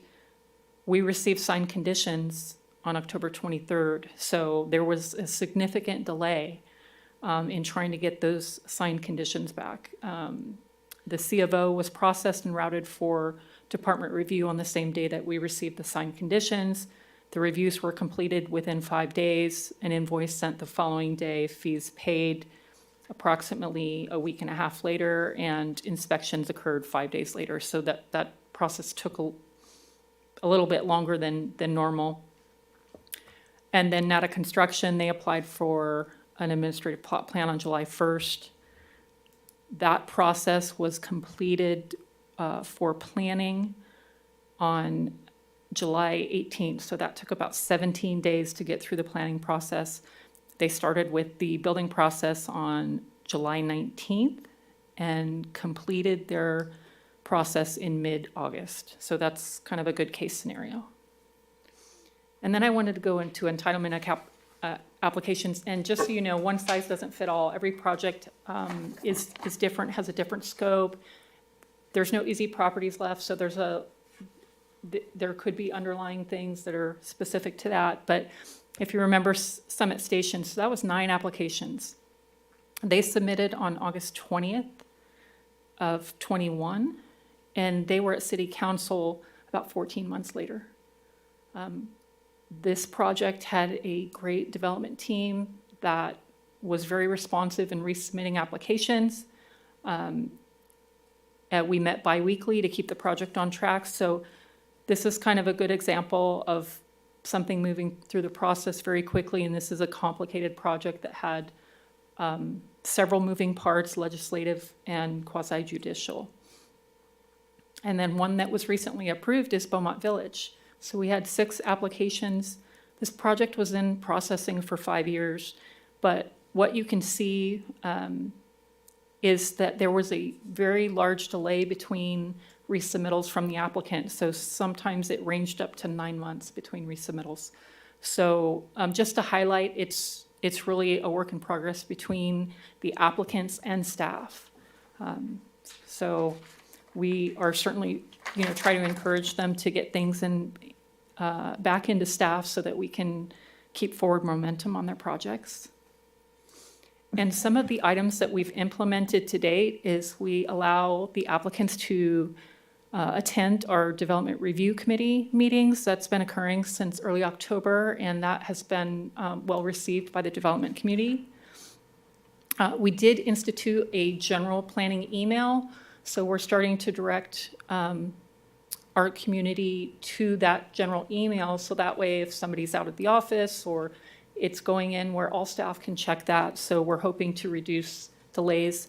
And then we're working on the public-facing tracking of applications. And I have a printout of what it takes to sign on and check our a planning project. So how it currently works for building and how it's being set up for planning is you have to sign up for an account. City employees cannot use their city emails because they're in the system. So I created an account today with my personal email, and then I typed in the case number, a test case number that I wanted to look for a conditional use permit. And it came up and it gave me some basic information, but it didn't give me a status. So the only way to look at it now for a status is you have to be listed on the permit. So we do have the opportunity to have it open to the public, but we're going to have to confer with legal and determine what kind of information can be processed or provided on our website and what things will need to be excluded. But I'm happy to walk through that process online. It was fairly simple to create that account. And now I'm going to turn it over to Sarah Rettmeyer, our Chief Building Official, to go over some building case studies. Good evening. Unlike planning, building's a little more on the boring side. We follow the same process. Nothing, the process doesn't change a lot. So on our first slide, once we confirm with planning that they don't require any special predetermination or pre-approval from planning, we'll accept their plans into our plan check process. We are kind of like the coordinator for the plan reviews, reroute the plans out to Public Works, Planning, Fire, and then we get all the comments back, and then we provide it to the applicant so that they get one correspondence with the city. If they do receive corrections, they get the corrections back, they're required to resubmit, and they go back to the top of the flow chart. If they're approved, we make sure that they get their approvals from any outside agencies that are required. We calculate the permit fees, email them their invoice, and once the payment's received, we send them the permit to sign, and then the application, or the permit is issued, and they can start construction. So my 2 case studies, one is a small 667 square foot coffee shop that was a new build construction. They submitted originally in December of 2022, and they received correction notices, or corrections from that first plan check. As you can see, it took them over 5 months to resubmit to our department. We then again did the second plan check in 10 days. They took approximately 3 months to resubmit those corrections back to us. As you can see, this project went through 5 plan checks. That's probably the most I've ever seen. They had some difficulties answering our questions, addressing our corrections. And then once they got to that point, they also experienced additional hurdles outside of our organization, getting exemptions from TUMF, getting their school fee letters, and then even communication with them, their system blocking our emails and our communications. So they had a lot of hiccups. And that project is still, it's almost 2 years later, and they still have not received COO. So then our next case study would be a 24,000 square foot retail home improvement furnishing store that we're getting ready to open. As compared to that smaller project, they submitted in March of 2024. They received corrections, and within a month, they had resubmitted their corrections for our review. Again, we did the plan review. The building department actually approved those plans, but they had some issues with planning and the fire department, so it required them 2 more submittals to get through the process. But as you can see, they had 4 plan reviews with the city, and it took them a little over 2 months to get through that process. And once it was, the plans were approved, we issued the permit, the inspection started, and when we did this PowerPoint, their estimated opening date was 11/15, but they've pushed that now to the beginning of next week. Okay, so some of the things that we have done recently and to enhance and improve our process within the building department is we've set up within our permitting software is so that when things happen in the system, our contractors and also the property owners are emailed automatic updates. Like our invoices, when we invoice a fee, they're automatically sent their invoice. When they receive corrections, we send it to everyone involved because we found that our contractors and our applicants aren't always truthful with the property owners, and it's helped a lot being able to notify the property owners of what the process is going on from the city's point of view instead of them just having to hear what's happening from the contractor. We also ensured this year when we renewed our contracts with our consultants that they confirmed that they would be able to perform our first plan checks within 10 business days and our rechecks within 5 business days. And I would say 95% of the time they've been able to meet that turnaround time. Sometimes they're waiting for an applicant to get back to them to try to answer simple questions before they can return it back to us, which just actually saves time in the end. The other thing that we've done is our CSS portal. It's our customer service portal through our permitting software. We have started really encouraging people and sending them to the portal to apply not just for permits, but they can also resubmit their plan check corrections. They can see their inspection results. They can request inspections. And it's just an area where they can go and they don't have to wait for somebody to pick up the phone or return the phone call. 24/7, they have access to what their project or where their inspections are, the results of their inspections. And another thing that we've done is with the inspections, when the inspector records their inspection in the computer, it also automatically sends them an immediate email letting them know if they passed or failed their inspection, why it failed. Then also we are trying to produce some how-to videos for those people that don't always want to read the instructions that we provide. We're trying to keep them short and sweet so that they can be walked through how the process. Let's see, can I play the video? I don't think so. Okay, I can play it from our website.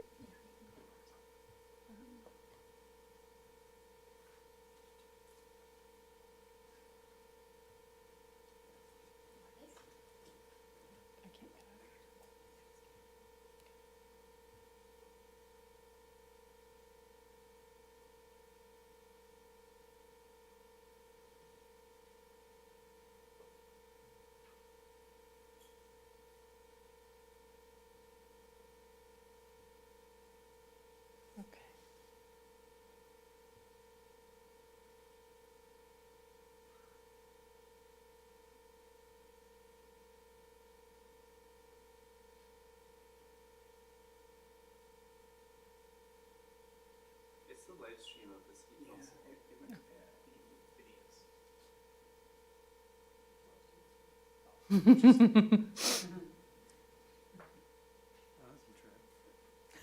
So maybe at your leisure later, you can log onto our website and watch our video. They're certainly easy to find. Did you want to talk about the next steps? Yes. Okay.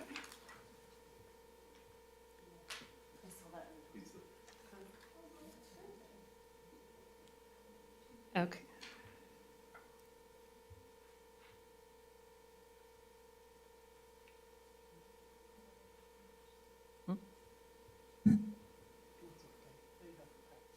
Okay, so our next steps, it's a recommendation from our consultants that are preparing our zoning code update about potentially removing or combining the administrative plot plan with the minor plot plan. They're both done administratively, unless conditioned to go to a different hearing body. Based on the workflow timeline that we provided on the APP process, that would remove 5 of the 7 steps. So it would basically require that the applicants submit directly to building, and building will transmit, as they typically do, to planning. So it will provide, it will reduce timing, it will reduce cost. With removing that process, though, that there may be things that come up that could have been identified earlier, typically through the APP process, but it would just be submitting for your certificate of occupancy and your tenant improvement and having the planning review through that. So that would require an ordinance update. We'd like to continue creating the how-to videos. I believe we have one that's been recorded and editing is occurring. We'd like to expand the planning tracking online, and like I said, look at having more of a public facing after we talked with legal regarding that. And then other suggestions were to have public works tracking online, because we're all kind of tied together typically with, our water quality management plans or traffic studies, things of that nature that go hand in hand with entitlements or grading plans that go hand in hand with building permits. Another idea is we do create case numbers for our incentive programs. So, this could be rolled out into different departments so that if somebody wants to find out where their incentive program application's at in the process, we can certainly look into doing that. But those are some of the suggestions that we were going to look at to improve our process. And then I will turn this over to Sarah. She's got a couple things that can help improve as well. Okay, so continuing to work to do things that are more efficient for our customers.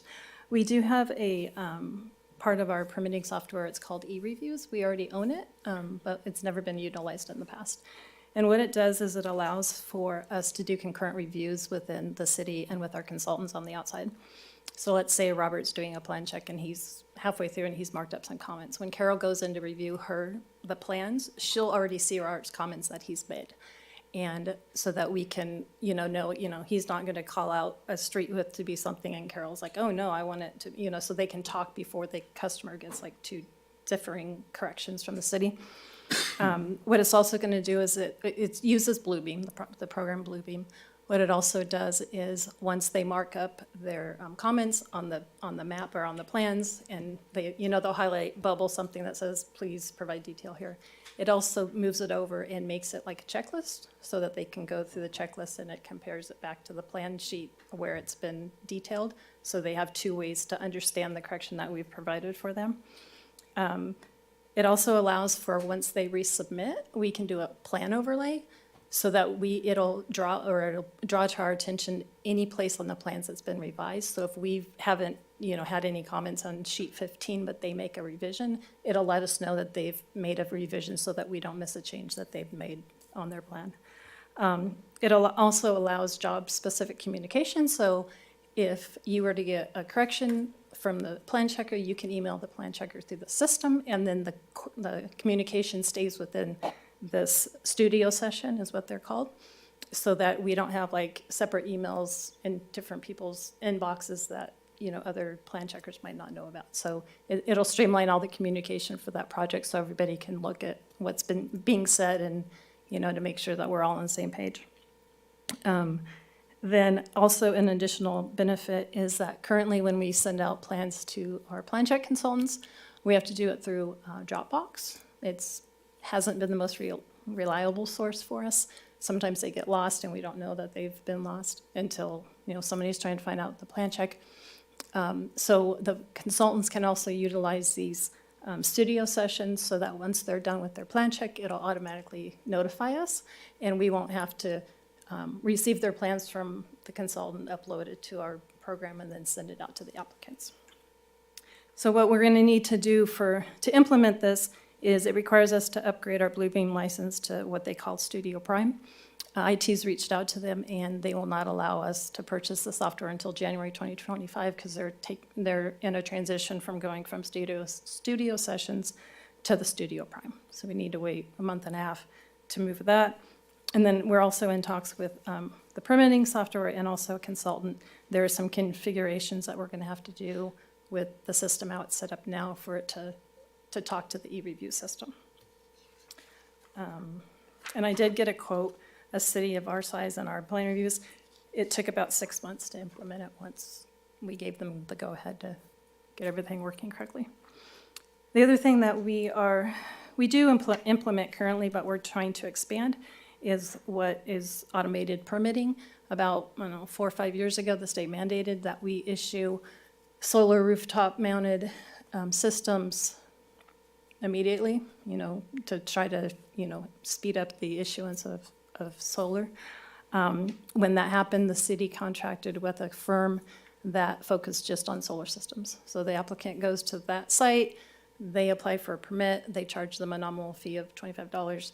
They get an approved document that they now take over to our system. They upload it into our system, apply for the permit, we calculate the fees, and so there's no plan check.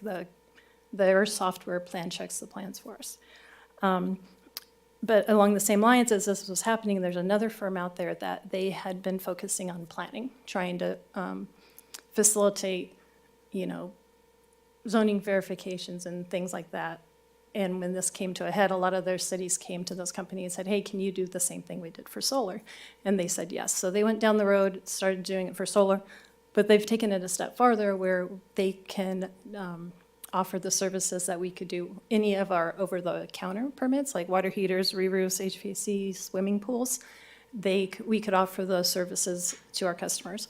And the benefit is that they charge a nominal fee of $25 to the contract to apply, which is just an option for our customers. And then, and it's no cost to the city.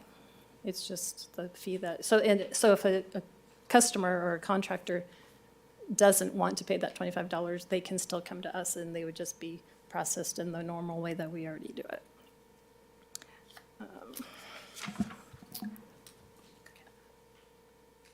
Earlier, I mentioned our general plan implementation policies and goals. This is like a big thing for me.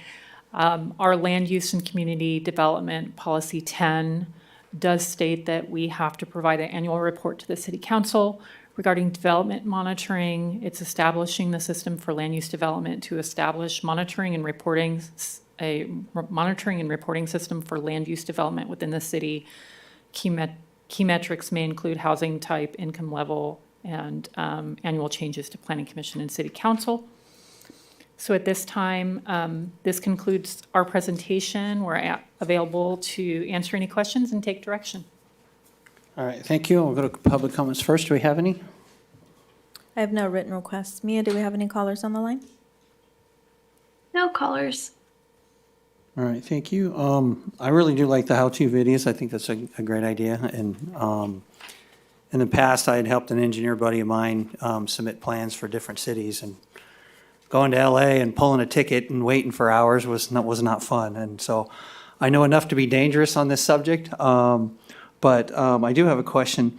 So with those in particular that had some long delays with their resubmittals, did we reach out to them to ask, hey, what was your biggest problem or anything like that? Can we help them help themselves in a sense? Have we identified perhaps maybe trip ups along the way where we find that maybe architects or engineers don't understand our guidelines and they keep making the same mistakes or anything like that? Has there been some processes where we've learned that we can help them?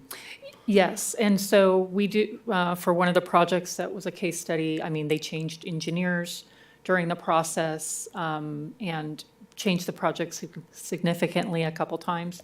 What we're doing now is when we see that corrections are not being answered the first or second time, is we'll set up a meeting with staff and go over what we're looking for. Sometimes going back and forth between email or letters isn't that effective.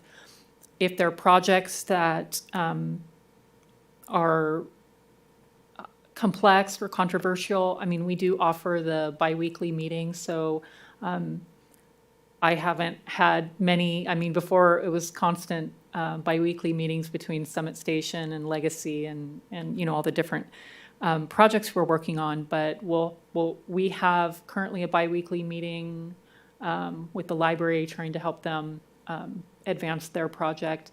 When Regency comes in, we'll be doing biweekly meetings with them as well. So, I mean, we offer that service, but we are reaching out. Actually, on one of the case studies, I reached out to the developer and I said, I haven't seen a new application come in. And so found out that there were some issues there. And so I just said, you know, if you need any help, please let us know. We're here to help you advance your project along. But we are starting to be more proactive in reaching out and saying, how can we get you across the finish line?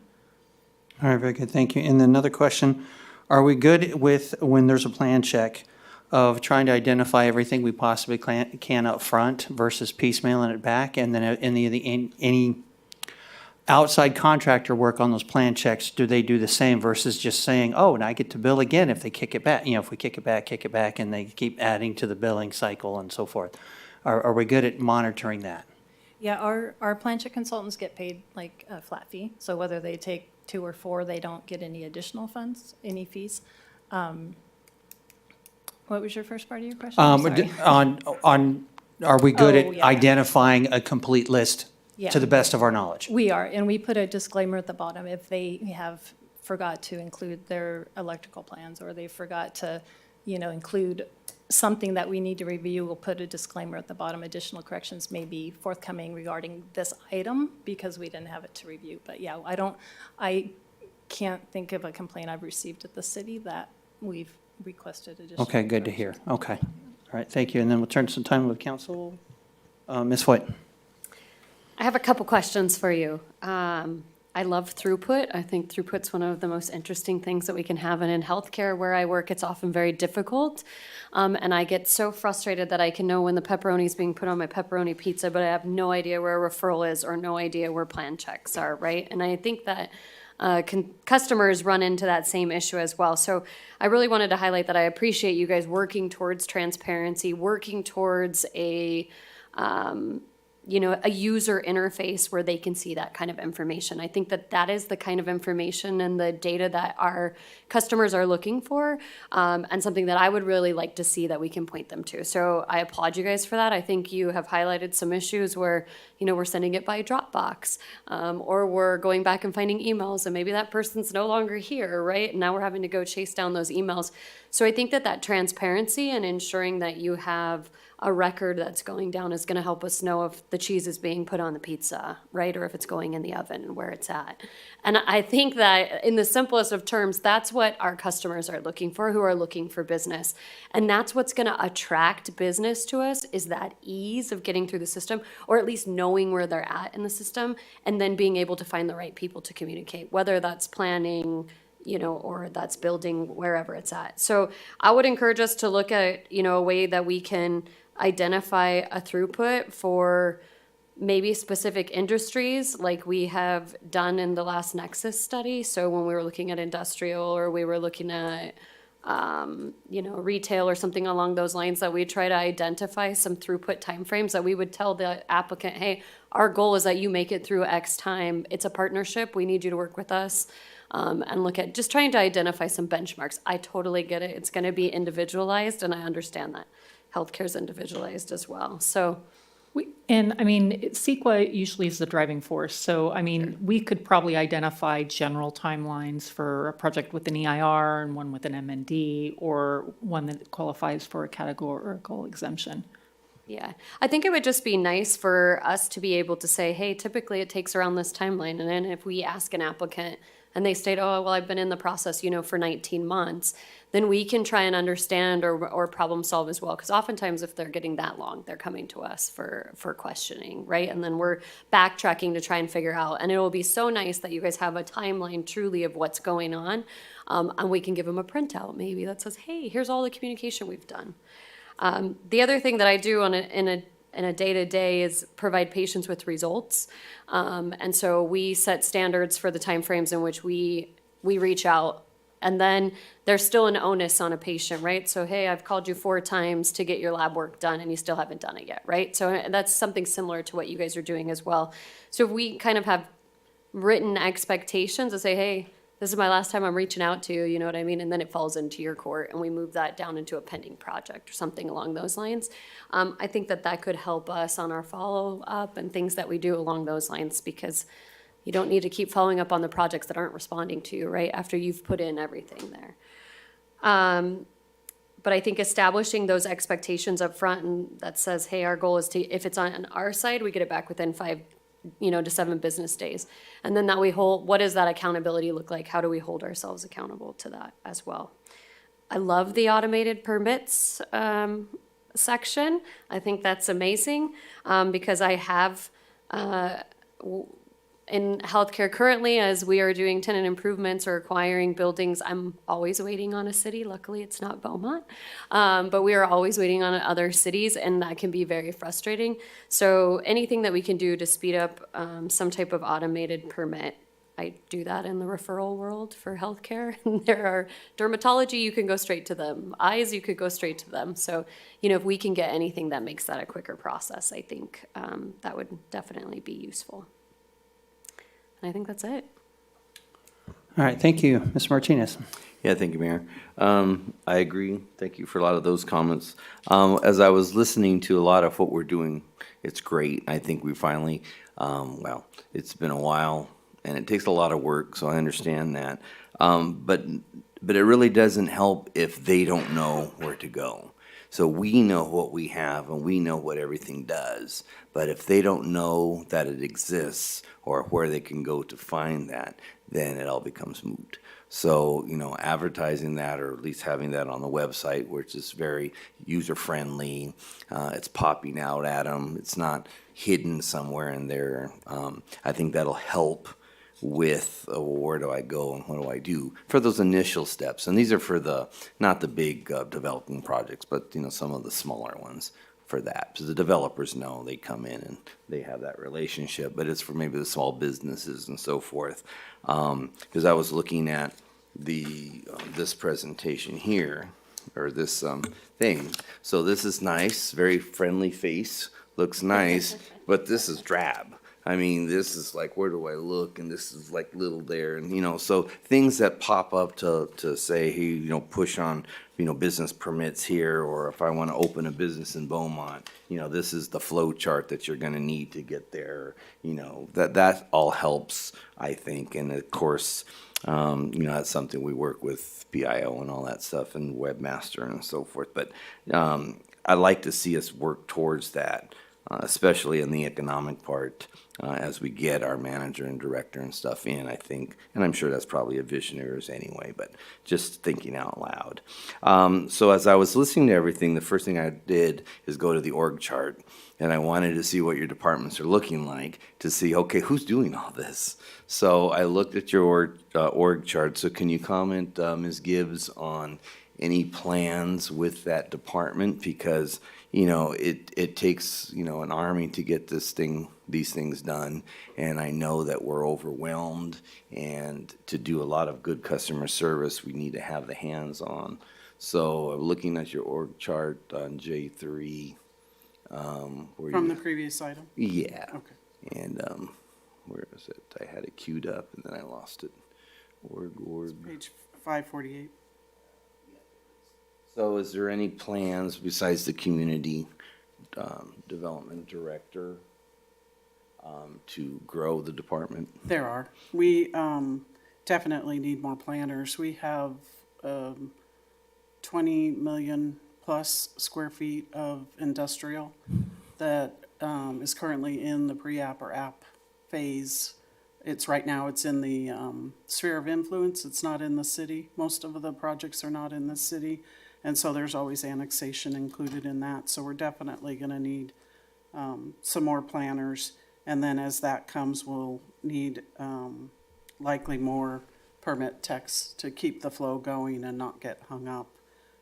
It's not really a conversation that I've had yet with Carol as the interim director, but it's certainly been discussion on how are we going to handle all of these project applications when they really start launching. Right now, they're in the infancy stages and gathering data and working on EIRs and things like that. But as you well know, with Summit Station, once it takes off, then it really starts going quickly. And so community development is going to be the focus of one of the focus of next year's budget.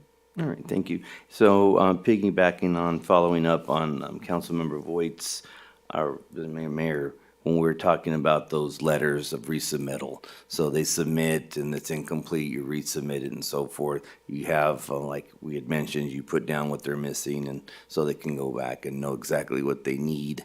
Are we keeping track of that for our records? I'm assuming we are. Yes. And the reason I ask is because, you know, we come to that point to where, I've been dealing with this and they're not looking at it, and I keep submitting and they keep doing this, but I'm trying to develop a paper trail so that we can show exactly, here's what you did, but here's what you didn't do, and this is what we're requesting, and now you took 4 months to come back to us. I'm assuming we have that type of record. Absolutely. Okay. And I'm glad to see that you're allowing applicants to the DRC. That's really interesting. So are they allowed to comment and clarify, or just listen to the process? No, they can comment and clarify. So in my 2 previous jurisdictions, we had a DRC or LDC, Land Development Committee. Applicants were always invited, and it's their opportunity for them to hear other departments' comments and have a dialogue back and forth instead of, planning as the project manager for planning applications and trying to relay information. So sometimes they bring their engineer or their architect, and they can have meaningful discussions with public works staff. So it has been very well received, and we're going to continue to expand on that. So we're doing kind of major projects and special events, or any type of administrative application where we feel like the applicant needs to be invited, but we do have it set up, but it has been extremely well received. How transparent I think that really is, because it gives the applicant the opportunity to hear rather than just get a list or some bunch of, reading that they have to, this is, it gives you some reasoning behind it, and sometimes you can clarify, and maybe they can clarify for even staff the other direction. So I think that's a great idea. So hopefully that continues. And the last question I have is, what area of permit processing seems to be our most I don't want to say complaint-driven, but seems to be the most area of concern right now? Would it be small businesses getting building permits, business permits? I mean, and whatever that may be, what have we done to kind of help alleviate the area of most contention? How about that? For building safety, for me, it would be the people that want to do it themselves. The owner builder, Okay. or the, small business owner that wants, has a friend that said they could help them and work through the process, and that they really don't understand all the steps, everything that's required to get them from point A to point B. So by having that upfront, here's what you need to do before they go out and break down the wall themselves and do this, and they get upset because they've already done something, and now we're saying, hey, we didn't get a permit or we didn't know that. That can be headed off by having this system in place. So that's what we were talking about earlier, about having a place where they can go. I mean, they have to make that initial, we don't know they exist until they come. But at least that gives them, oh, I didn't know, okay, this is what I have to do, rather than go do it. I mean, you're always going to have those that do that, but I'm just trying to minimize people saying we're not business friendly, or we have so many rules that, we don't want to do business there, because our number one thing is to make sure we're safe and doing things by code, and that's always the ultimate, to make sure everything's done correctly. But I want to also make sure that we're giving a clear instruction on what's needed so that we don't have surprises. So, One of our rising stars that's coming up now is all these accessory dwelling units. And I've actually started working on what you're talking about for that, because, they're on the property, they want to build the unit in the back, they're going to do it themselves. And, they're finding out after, they're ready to get power released to them, and they're like, well, you need underground utilities, or we don't like, Edison says, we don't like where you've put your meter, now you need to relocate it. So just like, have you thought about this? Have you thought about this? We actually have one ADU right now that didn't realize they were going to have to put water in the street, sewer in the street, and power to their lot, because it was at a dead end, and it wasn't improved past that, to their property. And they just didn't know. So it's, that's. good, perfect. Okay, I think that's all. Thank you, Mayor. All right, thank you, sir. Mr. White? First of all, I want to thank you. This, according to the staff report, I asked about this just at the first meeting in October. And you guys have put this together, and I really appreciate all the work that went into this. I'm sure a lot of these things you've already been doing, but you've given us insight onto what you're doing. And I have some comments that are sort of similar to my colleagues here, but a little bit different.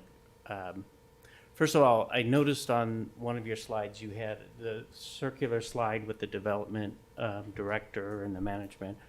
You had a short description of what the director did. Since we don't have an economic development director position until tonight, do we have a job description of that? We have not created a job description yet, but what I intend to do is take some of the duties that the manager is actually in that job description and put it with the director. We're finding that the job description for the manager, some of the skills actually are director level, and the pay range doesn't match what we're asking them to do, the essential functions. And so I think that's one of the biggest issues why we're having trouble recruiting for a manager, because some of the job skills are actually should be a director level. So the job description has not been created yet. Okay, you didn't have there, and I'm sure it's going to be in the job description, but I think a very primary role of an economic development director would be go out and recruit businesses. Of course, yeah. Yeah, I think that goes without saying. I just hadn't seen the job description. I think that's the job of all staff, to be honest with you, community development, economic development, city manager, but the economic development director would be the primary. Okay. With the DRC, I think the bringing the applicant into the DRC meetings is really good idea. I think it's going to help a lot. Don't jump to conclusions as to why I'm asking this question, but do council members attend DRCs? You could. It's, I don't think they should. No, Oh. I don't either. No, because I've been in a room with staff and they behave a lot differently than when we're not there. Correct. And so I think it makes sense that we should not be going to these meetings. Correct. Because we need you guys to be doing, No offense, but you're not invited. yes, okay. I thought earlier I heard someone say that they were going to attend that, but, We do get the agendas though sent to us. Yes.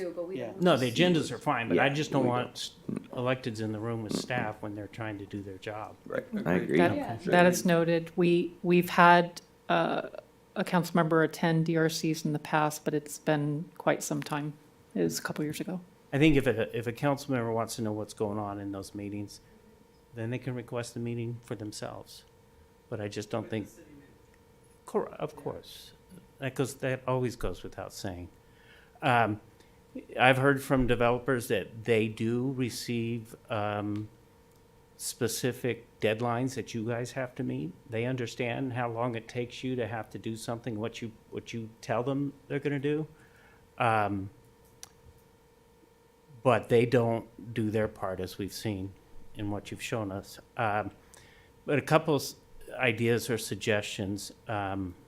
First of all, the comment about going to legal to find out if we can make these public facing. I don't think it needs to be public facing. I think it needs to be public facing only to the applicant and to staff. I don't think it needs to be, no one else should be able to see it. What I was really asking for was the ability to say to an applicant, have you checked the website yet? Do you know where you're at? You know, because before you come to me and ask me, you know, why is this taking so long? I want you to do a little research on your own. Then something that we've had an issue at my work where some things that the employees were supposed to do, they start a process of, they were not doing it. It's involved reimbursement of travel expenses, basically. They would just, some people, I guess, don't need money, and they're okay if it's 6 months after the trip and they still haven't requested their. So what we started, we automated a process that if they haven't touched that process in 8 days, they get an email that says, you should have, you know, it's been 8 days, and then they get an email every week that says it's been 16 days, or it's been 23 days. And that really sped things up. So if there's a way to automate emails that go out, so once you guys follow your requirement, you get it back to them and meeting your deadline, sure, they can take as long as they want, but a reminder that said, hey, it was a month ago, do you need some help? Is there something that, you know, something like that, I think would help. But it also gives me, again, more cover to say, well, didn't you get an email a month after? Didn't you get another email? And I think, I don't know if it was Julio or it might have been the mayor that brought up getting feedback from our applicants. Do we do a survey after they're all done, after the whole process is done, that says what took so long, or how can we improve, that kind of thing? No, we currently don't, but that's something we can look into. Yeah, I think that would, because then we could get some feedback on issues that may be coming up. Do you guys use SAP? Do you use the program SAP? You haven't heard of it? Okay. I know I've seen that on some of our issues that we voted on for people who use that. It's a contact management system, basically. Like Constant Contact? Yeah. No, not really, but similar. Okay. Because SAP gives you the ability to automate emails. You can say, you know, you hand it off, you go in and you say, okay, send an email in 2 weeks. It's a process that we use SAP for that, and for reminders to people to follow up. And then the last thing is as I've said before, and I think council supports me, and I'm sure we would make the argument that it's a good way to go, is the money's available. If you need, I've told you this, and I've told Todd this, if you need more staff, if you need more plan check firms on what am I looking for? On call, yeah.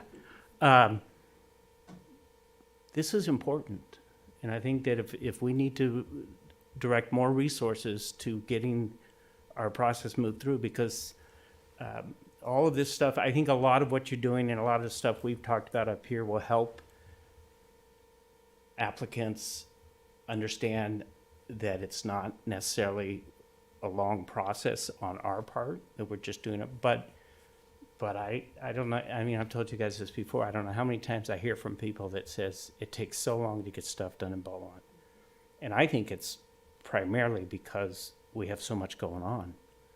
If you had a third of the projects coming through right now that you have now, you'd probably get these things out in record time. So I just wanted to throw that out there again, that in my mind, my position is that whatever you need, let us know, because we need, I think that this is the key to improving our quality of life and increasing our sales tax revenue as well. So again, thank you for putting this all together so fast. I appreciate that.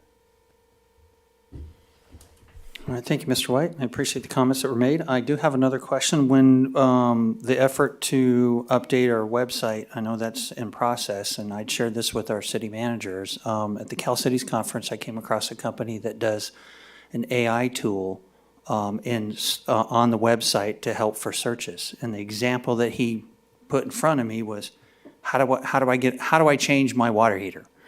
And you went to that city's website, typed that in, and it pulled up their whole permit process, and it was right there and easy to read and so forth. So I think something like that would be a nice tool that with an AI component, we can use it in many different things, from the business incentive to the permit process and so forth. And I don't know if that one company would be the best source and so forth, but that would be a nice tool to especially help with our smaller businesses, our homeowners, the smaller projects on what they do. And I imagine that with the revamp of the website, that's going to be easier to find already, but it might be a nice inexpensive tool to add to that. At least I'm hoping it's relatively inexpensive compared to the benefits to it.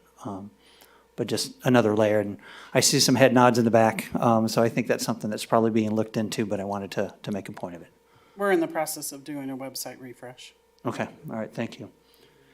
Any other comments from council? Staff, any questions for us? So we did have the recommendation to amend the ordinance regarding the administrative plot plan and removing that from the code and going straight to certificate of occupancy. Is that something that the council would like to see come forward in the future? Yeah, I think it should come back, yeah. Yep, I agree. Okay, thank you. The administrative plot plan is heavily tied to businesses. So, for example, a business that is going into an existing building, maybe it's somebody vacated the suite, somebody else is moving in. Those are the ones that we're trying to focus on expediting. Okay, very good, thank you. All right, so we've got direction and we're good? All right, awesome, thank you. Very, very well thought out. Okay, so on to item J5, our council meeting dates for 2025. And we'll turn it, Nicole, did you have anything to present on that? Good evening, council. In front of you are council meeting dates, just to bring to your attention for 2025 that may pose a potential conflict of schedule, but it's up to council's discretion. These are just recommendations. I can help answer any questions. Okay, thank you. And do we have any public comments? I have no written requests. Mia, do we have any callers on the line? No callers. Okay, thank you. Mr. Martinez, is okay. Seeing no lights on, I would, well, we're going to have a new mayor soon, so he's not here tonight, but I would certainly agree with what has been presented of going dark on those 4 dates that have been presented to us. And any other comments or questions to that?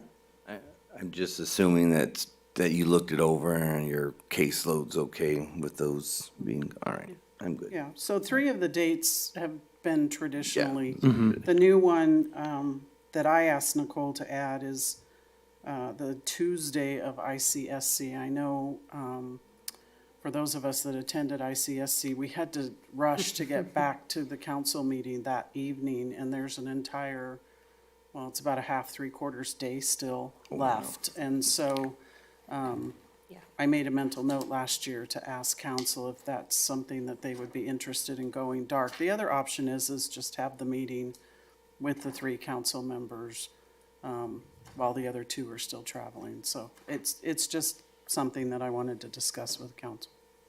I appreciate it being brought up, but anytime we can get our full quorum here, I'd like to try to do that. Yeah, especially staff's gonna be there too, so we're Yeah, it's a gonna lot be for having a staff. piece of staff gone, so I'm okay with it. And with having a booth, we don't want to jeopardize that. It looked like we packed up home and went home early. We don't want that. We're definitely taking a team. So take advantage of the time that you'll have. So we don't need a motion, we just need direction at this point, and then it's, We need a motion. It is a Okay. motion, but can I just add that there was a request to look at election night, and that will be coming as a resolution. So that's separate because we don't have election in 2025. But Nicole and I have discussed bringing a resolution forward for council to discuss what to do on election night. okay, I appreciate that, thank you. So could I get a motion? Yeah, I'll make a motion to approve the list of meeting cancellations and direct the city clerk's office to post cancellation notices for each of these. All right, I'll second that. Roll call, please. Councilmember Martinez? Yes. Councilmember White? Yes. Councilmember Voigt? Yes. Mayor Finn? Yes, thank you. So on to item J6, approval of city attorney invoices for the month of October 2024. And I'll recuse myself on this item because it involves my law firm. All right, thank you. And while he's stepping out, do we have any public comments? I have no written requests. Mia, do we have any callers on the line? No callers. All right, thank you. Council discussion, if any? Or motion? I'll move to approve the invoices in the amount of $144,268.26. I'll second that. All right, thank you. Roll call, please. Councilmember Martinez? Yes. Councilmember White? Yes. Councilmember Voigt? Yes. Mayor Finn? Yes, thank you.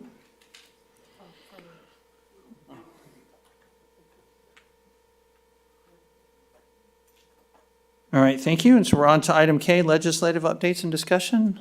Ms. Gibbs? We do not have one tonight. It's been pretty quiet in Sacramento.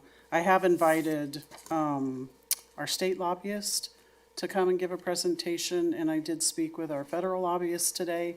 And what I'd like to do is sometime in January, bring both of them together to give council a full update after the elections are certified and what does 2025 look like.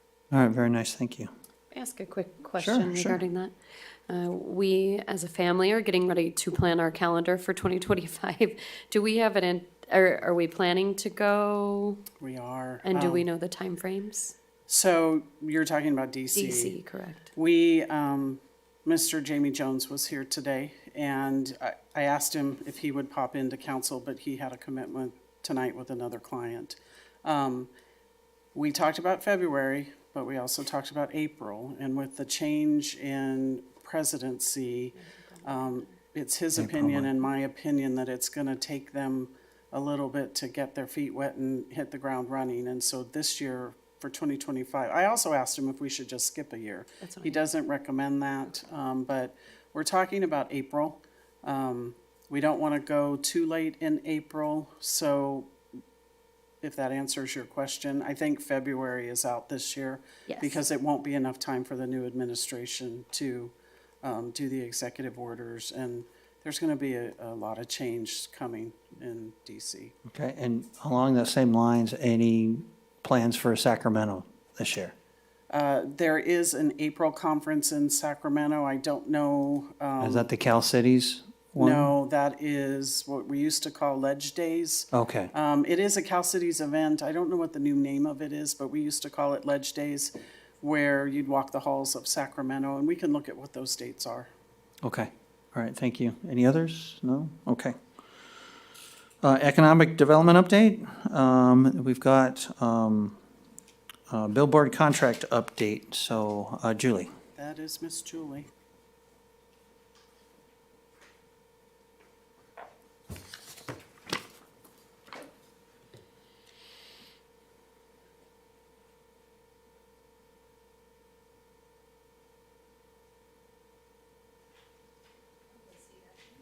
Do you guys see that on your screen? Now we do, okay. Okay, wonderful.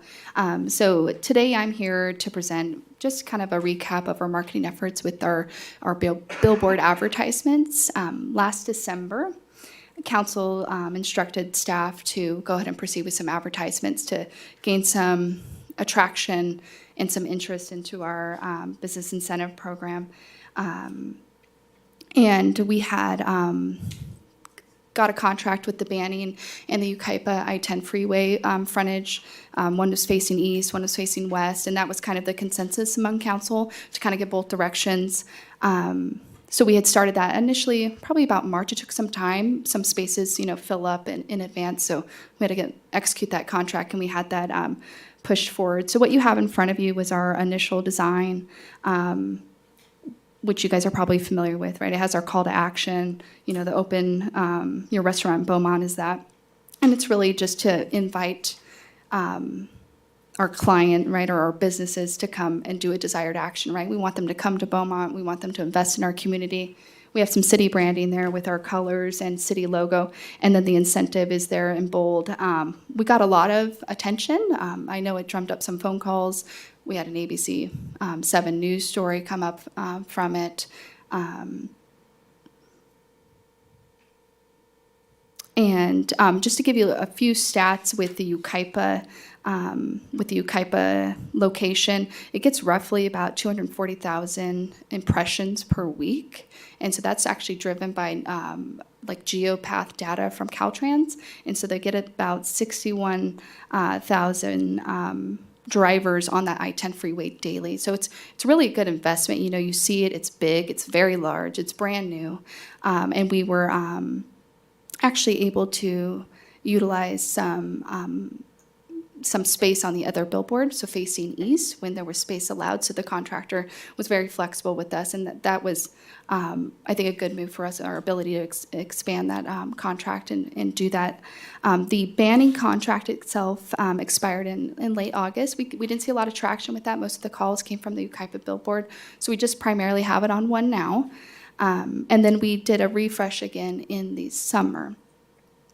And so this summer one looked like this. And the point of a refresh, it's about every 3 months. It's really just to grab the attention, with some slight changes to the visual itself. So it's still our primary colors. It's still the call out and the call to action there.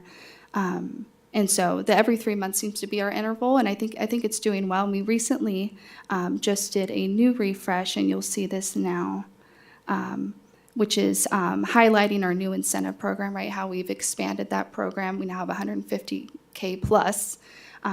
Still with a downtown feel, we kind of moved a little bit away from the fine dining picture that was in the back, and now is more of a kind of a downtown vibe, a frontage, right? That's easily identifiable there. And so to date, our Yucaipa contract will expire at the end of end of January, and we would have spent around $35,000 in this investment. And so again, marketing, takes time, right? Our main purpose and some of our objectives are really to increase awareness, right? Awareness and interest, and we're getting both, which is great. We just have to see it through. Right, see it through as we continue and have more visibility on this program. So with that, that's the end of my presentation. All right, appreciate that. And then Sure. Julie, I think it's just a typo, but on the second example of rotating through, it says .com instead of .gov on the website. Oh, you know what? That is a typo, and it was fixed. All right. I pulled these from my stash. I'm sorry. I figured as sir. much. You had .gov Yes. on the other ones. All right, appreciate that. And I do like the fact that they change and those will stand out nice and big on a electronic billboard. It'll look good. So, any comments or questions, Mr. White? Thank you for the Sure. report. I see these every day. Right. So, and I did see the new one. Oh, good, good. So I do like that. Before I ask a couple of questions, just a suggestion. I think the original one that you had up there was hard to see. The light blue doesn't work, Is it the, and this works. This jumps out at you. okay. Okay, because this may look good. This may look good on paper, but when you're looking at it through the sun, you can't really Sure. read what's inside the light blue. So again, I like that one. And the one that you have up there now looks really good too. So I was gonna text you that, but I figured I would just tell you tonight. How long does it, if you want to do a refresh and you get the do you create the content or did the billboard play? Right, so we did the original. The second one you see, and it's free of charge. I had them do it, the second Okay. one. We did the original in-house. Okay. Yeah. And is there a cost for them to do the content? No, it's free. And can you change the content much more? Frequent? Yeah, Yes. does it cost more to change the No, content frequently? Does not, no. Because I wrote the words "make it fun." Sometimes you're sitting in there, you're just sitting in traffic, you're looking at it. If something were to come up and say, ask a trivia question, part of it, I'm going to start looking forward to that every time I'm coming through there. So I don't know if it's trivia or a fast fact.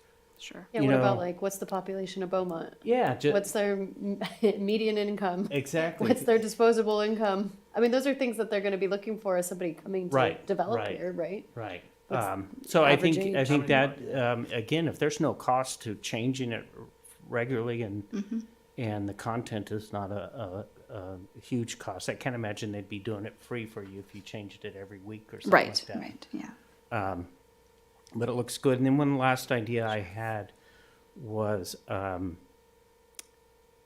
as far as the Make It Fun idea, is to sort of work with our CTE at the high school and find people who are interested in marketing. Oh, that's good. I asked Susan earlier last week if they have digital marketing. Yeah, And I think it might be fun to have a contest with the students Okay.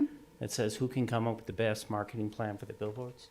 I think the billboards are a really good idea, and I agree with you. We need to. It's long term. Right, I'm happy to hear that you got a lot of comments, but again, no one else is doing it. right. You know, I haven't seen any other city doing this. And I guess that was it. I had one last comment. What's it cost annually? Doing math in my head, about 48,000. It's about 4,000 a month. 4,000 a month. Okay. Right, right. But there's flexibility. They have the other billboard. It's Sure. played for 8 seconds every minute. So it's very frequent, especially when there's a captive audience stuck in traffic, right? Perfect. And then the last comment is, if we could get to the Economic Development Committee sort of a summary of all of your advertising costs.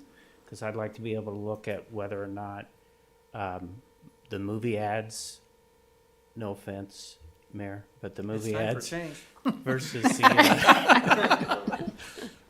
the billboard? billboards Sure, and, sure. and what other Right. ideas. Right. too. Obviously, much more impressions. I can tell you that right Oh, off yeah. the beat. You know, that the billboard has. I thought it was a great start. Yeah, and Yeah. it's wonderful. Maybe we need an update too to that with the expansion. Yeah. I don't think it has to be the mayor. I think it can just be David Finn every time. Me yelling at the camera. Yeah. Kind of along those lines, if you don't mind, Mayor, sorry. Under economic development, I don't know if we've discussed advertisement for our businesses as part of an incentive program. I don't know if that's, I don't know where we fall legally in that, or what kind of mess that could make for us, but I don't know if there's an opportunity that maybe we could do that as an incentive for businesses that are either coming in or current businesses. I don't know if that's an opportunity that maybe we could employ. I don't know. Maybe they, don't have that opportunity, and maybe we could use some of the funds to maybe try and spike that. I don't know. And thank you for bringing that up, because I didn't write that down, but I think if we could highlight a business on a regular basis, The gentleman who did the billboard signs in Banning, he gives the chamber businesses an opportunity to advertise as part of his deal, and he may be coming to us soon with a billboard. I was going to ask if we have once we change the ordinance, I haven't seen any billboards. We do have an application. It's actually going to That's what I'm DRC talking on about, Thursday. yeah. It's for it's Alex Garcia. It's for the Welcome big. Beaumont sign. The big one on Oh, our Highland big one. Springs? Okay, I review it all the time. Yeah, looking for it, he's been going through. He had the mentioned a process. while back that he had plans to upgrading Yeah, it or fixing it I've and so talked forth. to him. But he's the one giving the chamber's businesses Mm-hmm. free advertising as part of the whole thing. Okay, we good on the subject? All right, thanks, everybody. Thank you. City Treasurer's Report, we didn't have everybody here tonight for that. So we'll move on to City Clerk. No report. Okay, thank you. City Attorney? Yes, just briefly, twice a year, mid-year, and at the end of the year, we give you an update, confidential attorney-client privileged update on all litigation matters that we've been handling for the city, and so you should all have that. I'll have to make sure to get one to Mr. Laura as well, but you should all have that now. Okay. All right, thank you, sir. City Manager Report?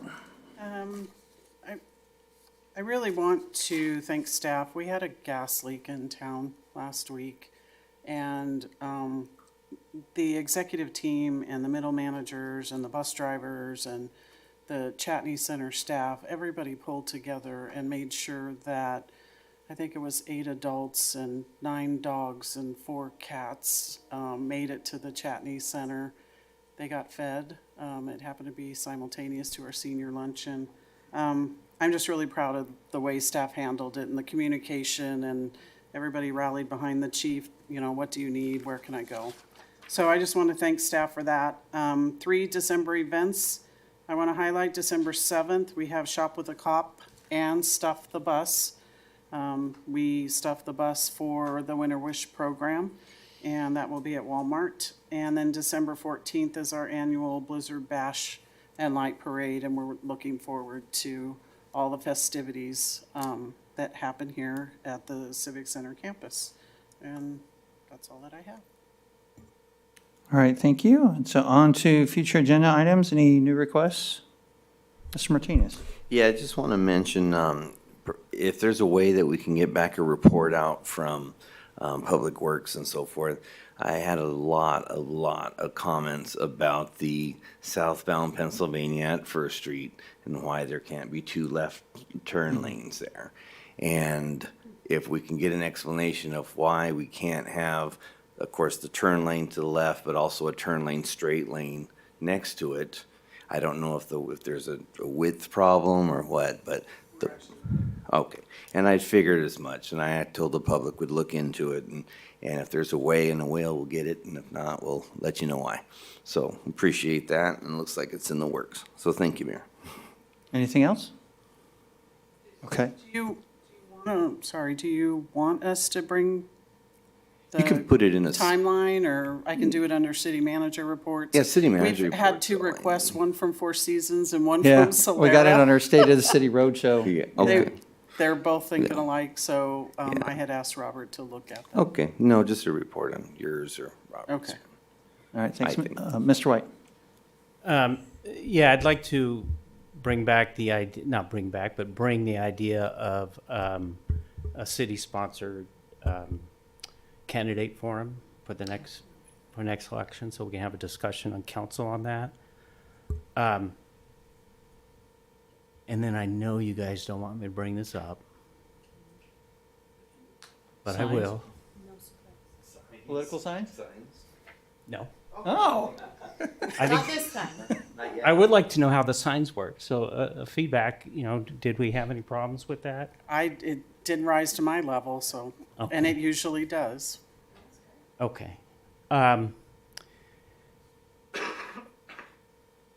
With the new administration coming in and working on mass deportations or deportations of criminal elements that are here, what does that mean to us as a sanctuary city, as part of a sanctuary state? And I really wasn't going to bring this up until I heard today that the city of Los Angeles voted to become a sanctuary city. My understanding is being part of a sanctuary state, you are already a sanctuary city.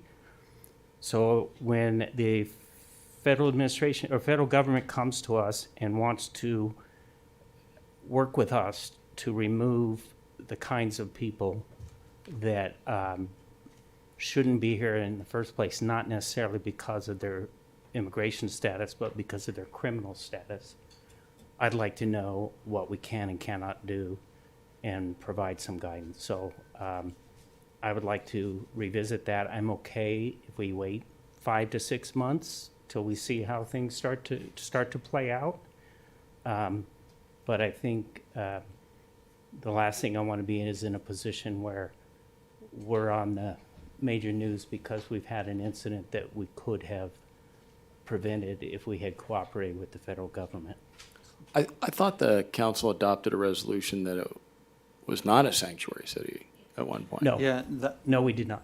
You did not? We drafted a resolution that said we don't want to be a sanctuary city. Okay. And we don't think being a sanctuary city is a good idea, but we didn't go any further than that. And I'm not asking for that right now. I'm just asking for what are the ramifications if we get approached by the federal government and we have a state that says we can't work with them. So I would probably ask too for staff to, the redefinition of that, to define what's that, because that could change as well. We might be discussing something that's that's why 5 to 6 months, Right. I'm saying. I just would rather bring it up now and then say I didn't bring it up. Okay, and I've got an addition. When would be our next update on our strategic plan in terms of like what have we accomplished, what needs adjusting, what do we need to focus on? Does staff need direction from the council? Do we do our planning event again coming up? It's been a little while since we put that together. So I'd like to bring an update on the current one, December 17th. We have a survey out, and then Jennifer and I plan to do a strategic plan session on January 19th? What's the second meeting in January? The second meeting in January is what it's agendized for. Very good, okay. The new one. Gotcha. But I can bring an update on what's been completed on the current one. We do have the surveys out right now. I don't know if you've seen it, but that's the reason the surveys are out right now, so that we can come to council and say, this is what the public wants. Very nice, okay. Are you looking for a special meeting for that, or? No. Okay. And there won't be a dot exercise. Yeah. With 30 credits. There will be what? There won't be a dot exercise. Yeah. That was like your. Experience with all of you But- guys. All right, Mr. White, your light's still on? You good? I'm good. Okay, all right. So on to council reports. Ms. White, let's go with you first. Yeah, yeah. Sometimes it does. And I apologize, so it's Miss Voigt. It's me? Yes. Okay. I attended the Veterans Day Parade as well as the ribbon cutting for our memorial out front. It looks absolutely stunning. I couldn't remember what it looked like before, and somebody showed a picture of it before the other day, and it looks phenomenal. And I had a great time in the parade. I thought it was well attended, and hopefully we can continue to get it out there more. I know on a Monday when not very many people have the day off, sometimes it's difficult, but I thought it was excellent to be there and honor everybody. And so thank you, job well done. And then I know there was one other thing, but I'll leave it at that for now. I don't remember what the other thing was. Probably. All right, Mr. White, we'll go to you. I too was very impressed with the Veterans Day Parade. Great turnout. I don't know if it had to do with the social media and all of the promotion that was done there. I know last year it was really not a good turnout, but it was extremely windy. And I think some people just said they were going to stay home. The Memorial Plaza is outstanding. How long was In and Out here for? 2 hours. 2 hours, that's not bad. And then in regards to RCTC, some good, I look for good news wherever I can find it, some good news. We're starting an I-10 committee. I-10 workshop starts in December, and then we have an I-10 ad hoc committee that'll start reviewing what we're going to do along the I-10. It's primarily focused on the fact that we're going to be doing express lanes from the 60 to, I want to say Whitewater. Oh, Whitewater? Yeah, yeah. So it's not the I-10 bypass, but it is a way that I asked at the beginning of the year if we could find a way to focus on Beaumont Avenue and I-10. And before she left, came up with the idea, well, we're going to be doing the express lanes on the 10 so we can sort of bundle that together. So at least we're getting some more attention from RCTC. And that's all I have. Do you have a question for him? No, but I don't know if maybe you know, are they putting in express lanes on the 10 going like through the Ukaipa corridor there? My understanding is, and I asked the Caltrans guy who's on RCTC just last week, and he didn't know. But it's truck passing lane. Okay. Yeah, so coming the up. the truck climbing lane coming eastbound. Yeah, But it's not, it's more of a passing lane. It's Gotcha. not like what you see in 60. Okay. Where it's a dedicated lane. It's like, it'll still only primarily be for trucks, but it's going to give other trucks the ability to pass them. So if you're coming home from Redlands, you get stuck behind two trucks going up that grade there. So, yeah, I believe it's a passing lane, not a Gotcha. dedicated truck lane. All right, thank you, and I'll go next. So on the 7th was a busy day for me, had a mayor's breakfast in the morning, and then the T-Now committee meeting, that's Transportation Now, and they gave an update on the Coachella Rail. So our council had heard the same presentation before, but we were able to hear that at the T-Now committee meeting. And then had that afternoon, then we had our final stop of our State of the City Roadshow tour. And I think we had about 60 people at that event. And so going backwards, we had about 30 or so, I think, at our CRC, at the Community Rec Center, about 60 at Altus, and we think over 100 at Four Seasons. And so it was a great success. Thank you to everybody with staff in putting that together. And Julie, my big thanks to you as well. Thank you. Yeah, it was great. And then on the 9th, I attended our community cleanup and gave some direction to our city manager or some tips, I should say, on helping to get the word out so we can get some more volunteers in the future for that. I had the invitation to be able, as a veteran, I got asked to share a message at the Sun Lakes Veterans Group the Sunday on the 10th, on the anniversary of the Marine Corps birthday, and also they were celebrating all of their veterans, so it was nice to be able to attend that. And then my big conducting for the Veterans Day ceremony, I was honored to do that, so appreciate the council letting me do that yet again. And again, it looks wonderful, and I appreciate all the help that went into that. And it was fun handing the scissors to our Grand Marshal and letting him cut the ribbon, so I enjoyed that. So with that, oh, sorry, Mr. Martinez, you're next. Thank you. Thank you. Almost there. Just real quickly. So again, Veterans Parade went great. I agree with everyone, and the ceremony was awesome, and the memorial looks great. So I'm very proud of that, and to see the veterans so proud of that too is really what it's all worth. So thank you for all the staff that went through the planning and getting all that going, and it was just really, really a marvel to see. So thank you for that. The Finance Committee, I attended along with Councilmember Voigt. We looked at the GASB 87 and 96 policies. We looked at the sponsorship and donation policy for the city, financial management policy, and then, of course, the draft comprehensive finance report. And that'll be coming all to council very soon. Youth Council went great. I'm so happy with the group we have. They're so motivated. They're so dynamic. And it's really refreshing to see. So, again, if you have any thing that you want them to discuss or so forth, make sure you pull that, let me know. On that, Lloyd brought up the idea of doing the contest. Could we run that through that youth committee? Yeah, we could see what they have, say, and other ideas they can have. Yeah, maybe they'd be the judge, yeah. Okay. Or at least something to run it through them and get them thinking about it, get some Yeah, and have input them from them as think. well. Perfect. Attended the Rotary Senior Thanksgiving Luncheon. Councilmember White and myself were there, and that was first time I had done that, so I really enjoyed that. And there was a lot of seniors there, and I got an earful on some suggestions for the city, so thank you for your comments on that, for those that talked to me during that event.